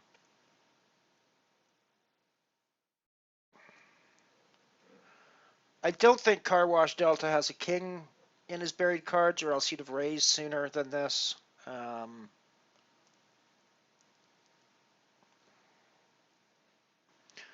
The ace is obviously nice. It doesn't necessarily brick my hand.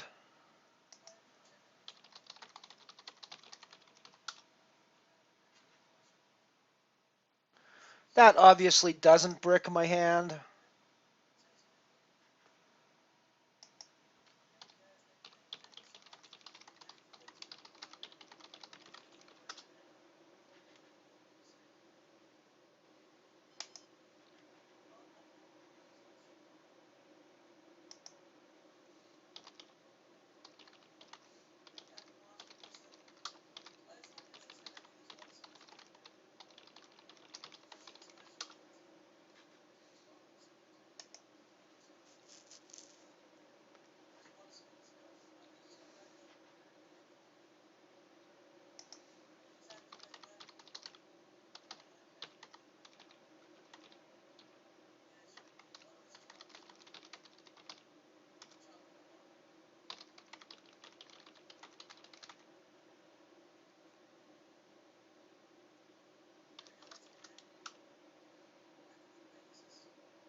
Moved to another table. We're down to 16, which means we're down to the final 2 tables in this tournament now. I am sitting 7th.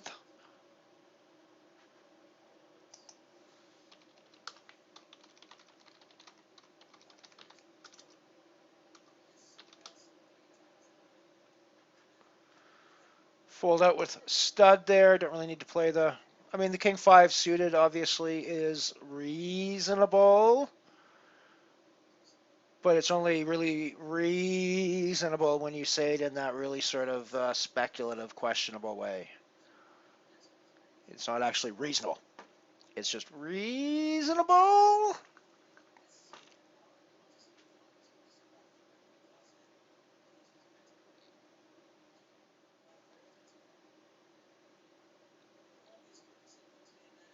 I'd actually be more inclined to play a king-queen rainbow like this than I would be to play the last hand, frankly, even with the suits in the last hand.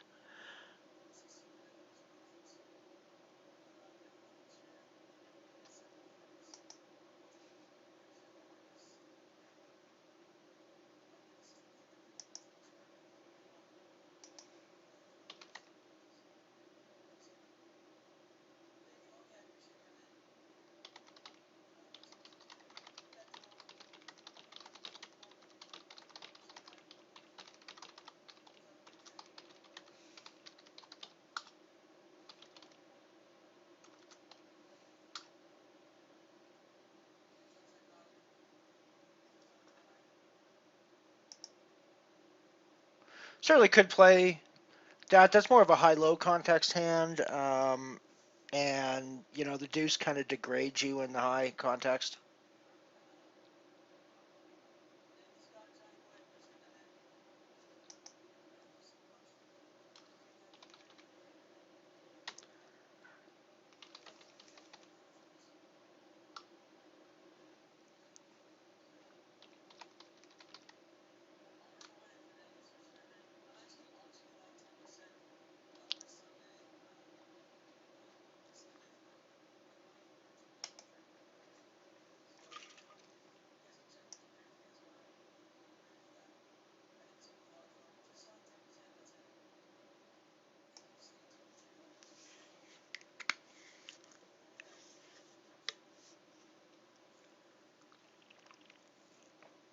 So Detato is out. We're down to 15 left now.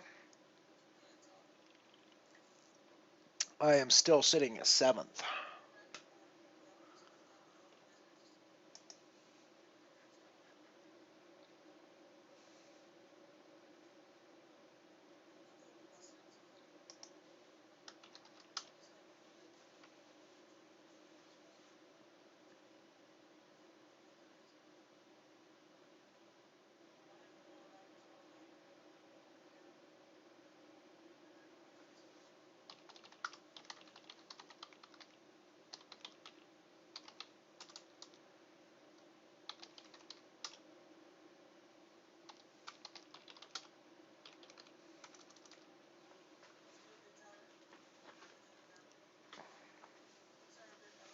Yeah, 7th is a fine spot. I'm pretty happy to sit here for the time being and just kind of let things work out at the bottom of the table and let a few more people bust and go from here.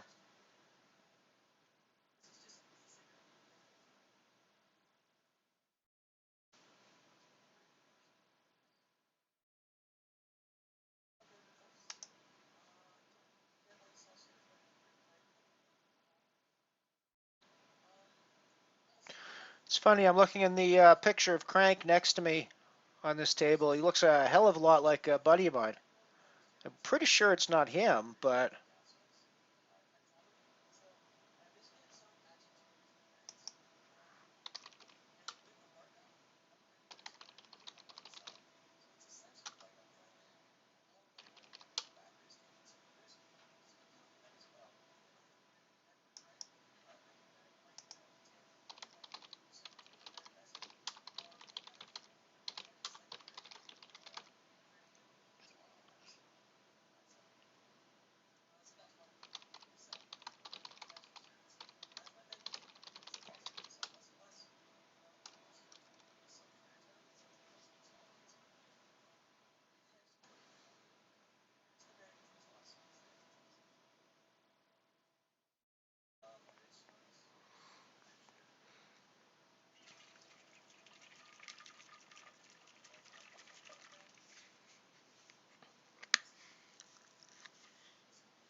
no need to get involved with that.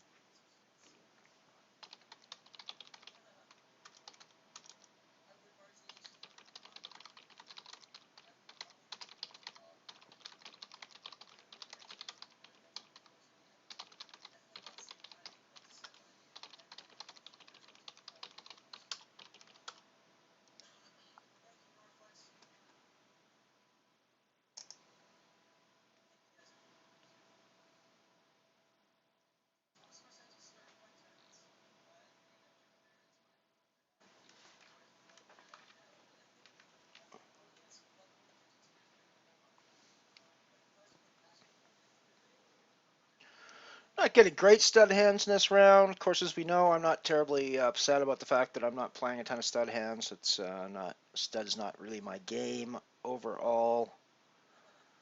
Much happier to play the Raz and the stud 8 hands when we're in the stud portion.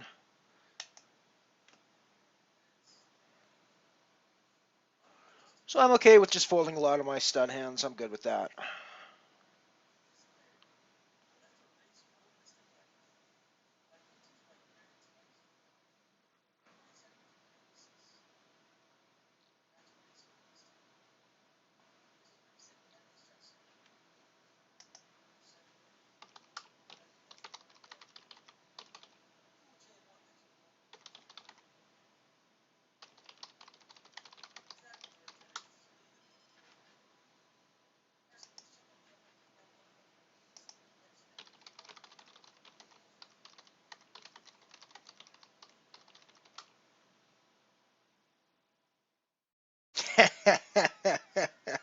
Yes, well, I mean, could actually, if I could actually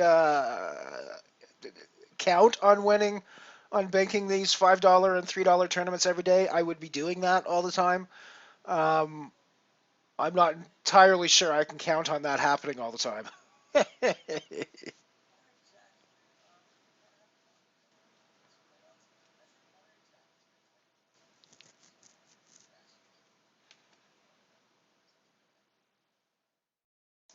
That's a nice high-low hand.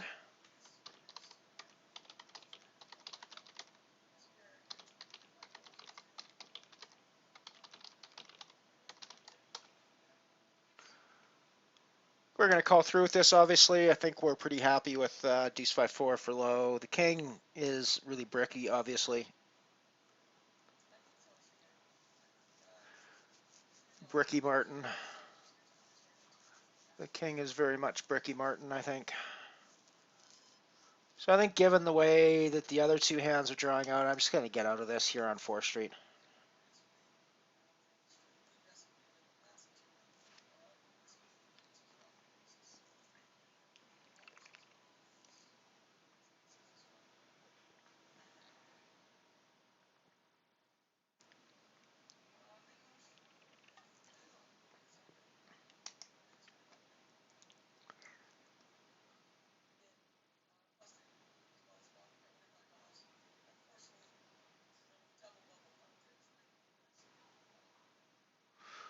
So that dropped us a little bit. Still not terribly worried. We're down to 13 people after the tournament for the record. I hadn't noticed that we had a couple of bust outs. So we're down to 13 now.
I'm still sitting in 10th, which isn't a terrible place to be at this point. I've still got a fair number of chips to do things that I want to do.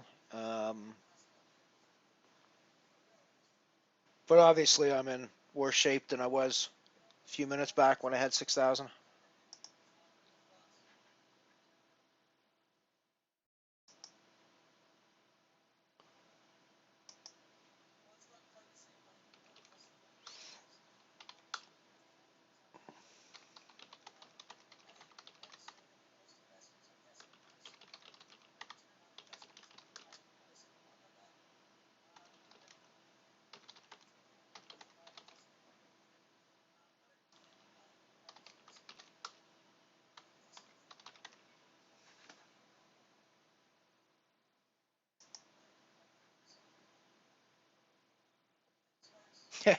Well, I am winning them quite frequently, I guess, but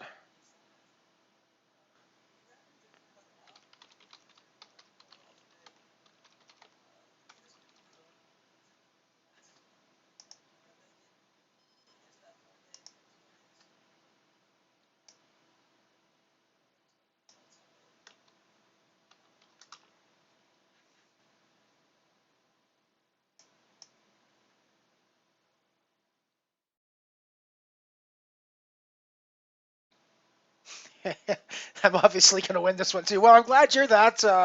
I'm glad you're that confident. I'm not entirely that confident yet at this point, but I mean, I'm feeling reasonably confident that we can do this. But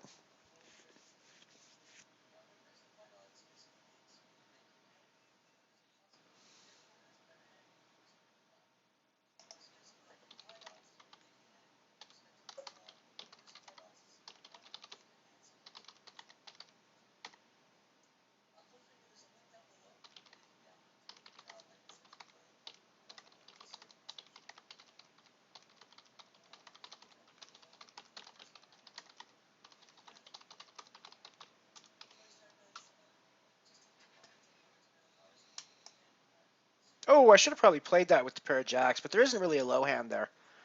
That was kind of an auto fold on my part, but I probably should have thought more about it anyways.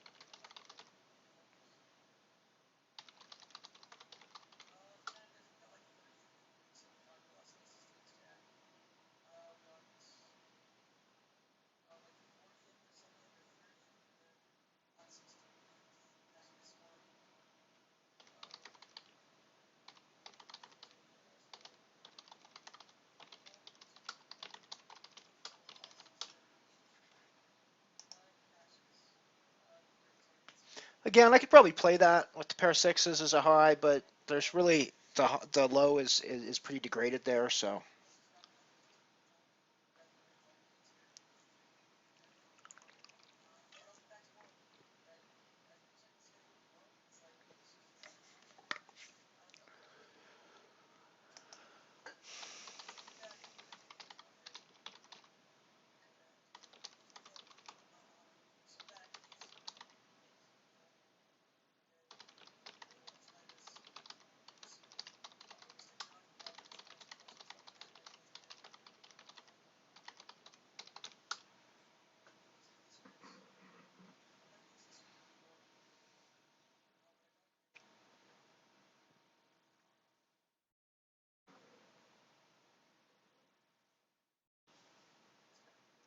Alrighty, so we got suited queen 10 here, but again, the low is pretty degraded, so I think we're just going to get away from that.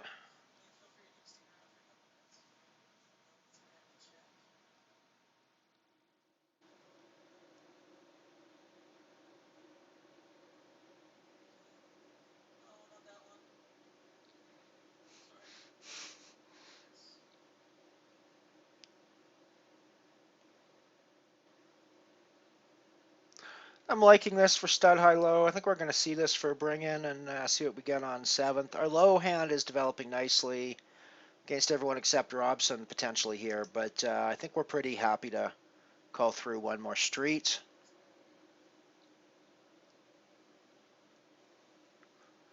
See what the draws come out as.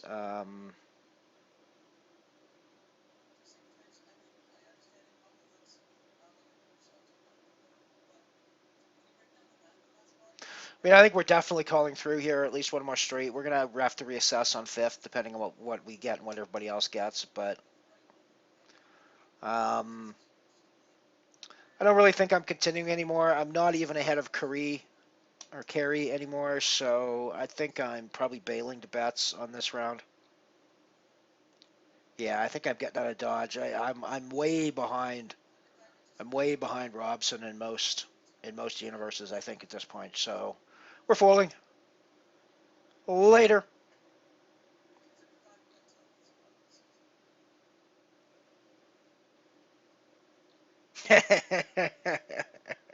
Yeah, so I've been a little bit worried. You got to remember that I live in Canada, which means that we have dollar coins called loonies here, not dollar bills, and it's November. So when I'm rubbing the loonies against my titties, I'm really worried that they're going to freeze on there this time of year. So it's a bit of a concern for me.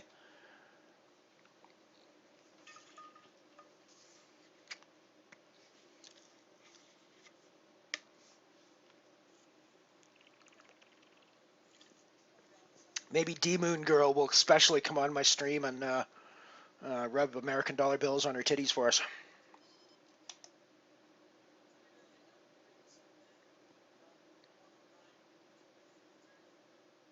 I must admit, as a man, I'm less into the titty rubbing than I am into the filling a large swimming pool with gold coins and diving into it Scrooge McDuck style. That's more my style after a tournament. I like to get all my tournament winnings in gold bullion, pour them into a big swimming pool, and dive into it with my top hat and cigar firmly attached. I'm going to get involved in the stud high-low hand, obviously, here.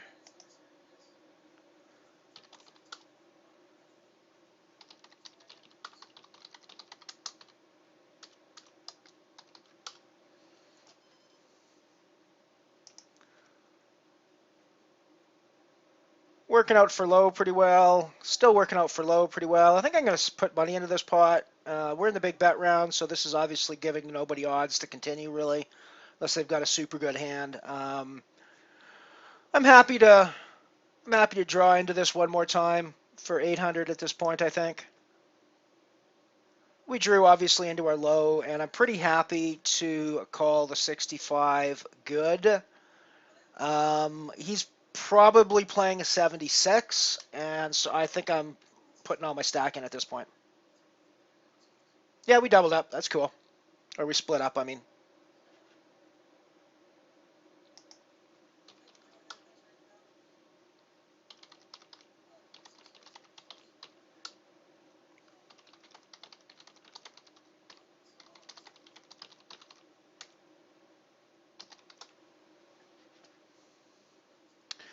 Gonna play this one as well. There's not really a ton of low here, but there's good high possibilities, obviously. So being that we're a bit short-handed, I think we probably need to open up our range a little bit more.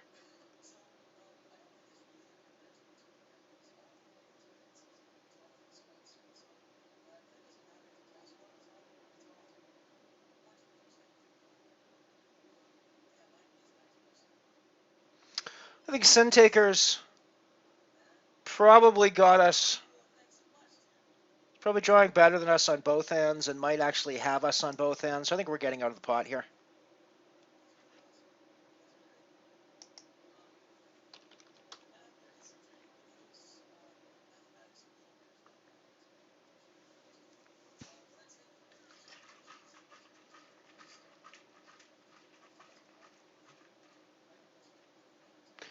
I think Jack 8, get rid of that and limit HoldEm, I think.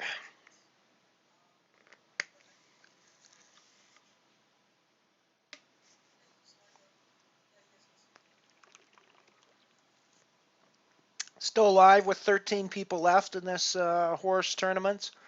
Been running for 2 hours and 13 minutes. We've got a break coming up very quickly. I'm obviously not enthralled. I'm always not thrilled with my position, but I don't hate it either. So I'm actually going to fold out of this one, I think, against my potential buddies all in there.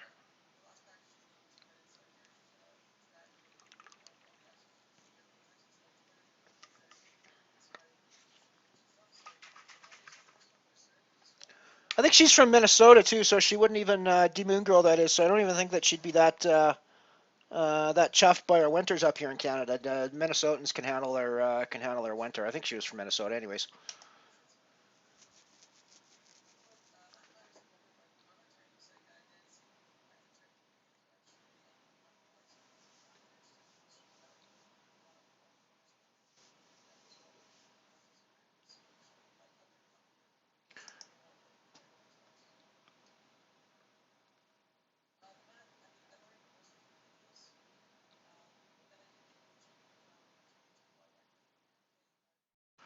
Down to 11 left now as we go into the break, so I'm going to mute the mic and go do my custodial stuff. I will return and be back.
I am back. Yes, I agree. The cold would make her more perky.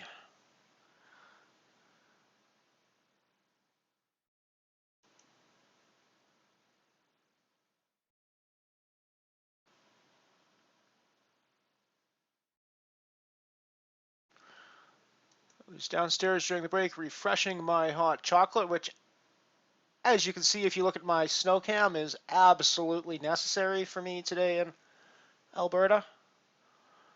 Although I must admit that while it's cold and snowy outside, it is a rather balmy 20°C and very calm inside my office where I'm playing poker here. So, for the record, I do have central heating, so I suppose it's not a necessity for me to have the hot chocolate, but it's certainly nice on a day like today.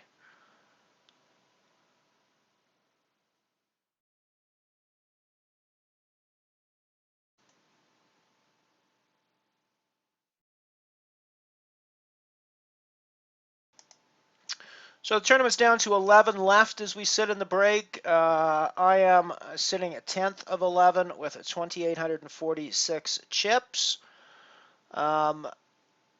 8 people pay, so we've got 3 people to go till we get to the money. Everybody who sits at the final table is going to get money. All we have to do is get to that final table.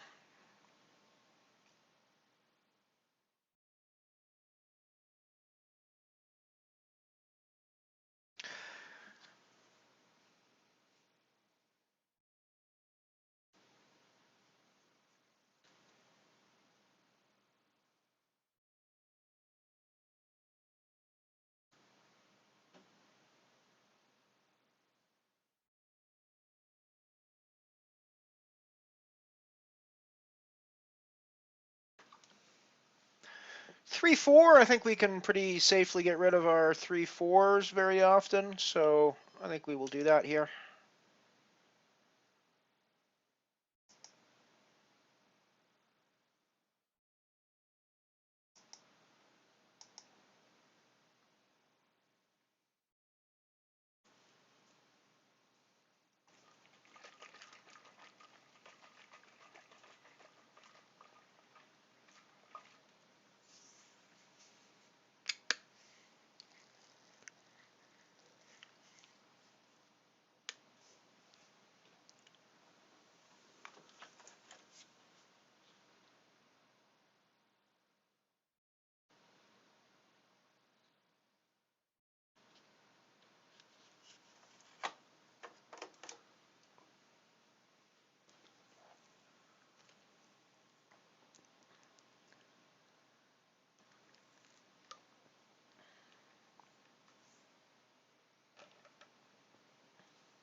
Ace Jack's obviously something we want to get involved with in a limit hold'em situation.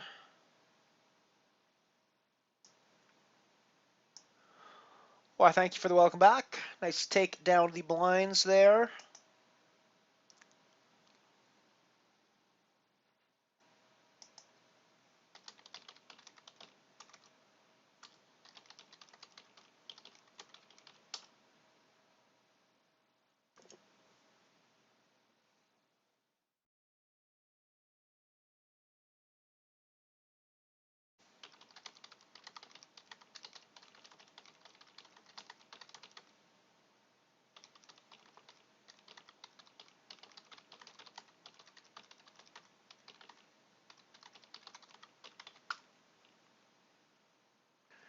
Yeah, it's kind of chilly. It's not too bad. It's pretty toasty in my office, though, as I say.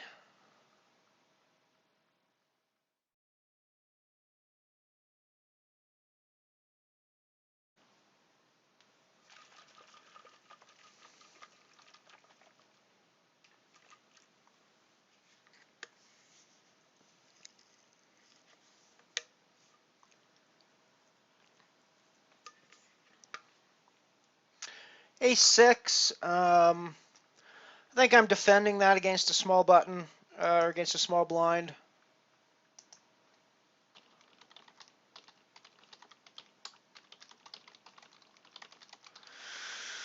We got this. We got this club draw. I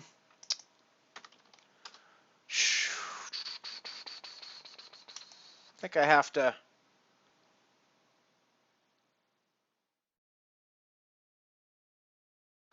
I obviously have to choose to get involved here or not. Do I think that he has a bigger club draw?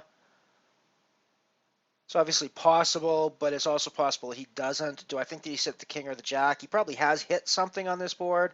So I'm going to go and wait for another hand.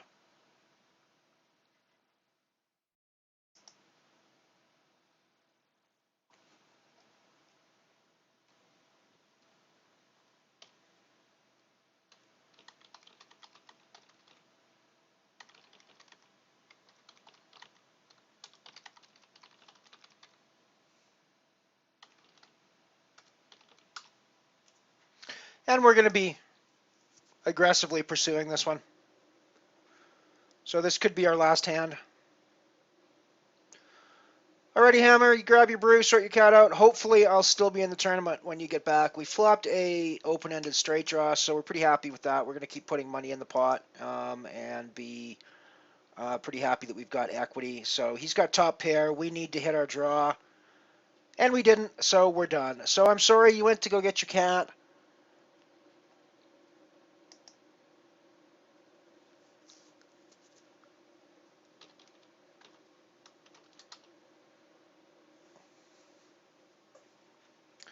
Sorry you went to go get your cat, and I busted outside of the money while you were gone. So that just bites for me, I suppose. But, you know, nonetheless, that's life. It's going to happen from time to time. So I ended up 10th. No, sorry, I ended up 11th in the 330 horse.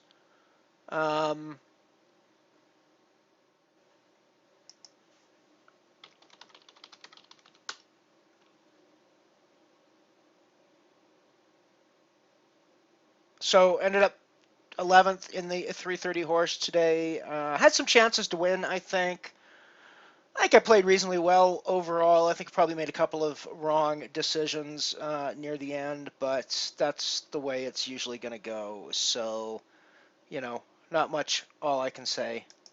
Um,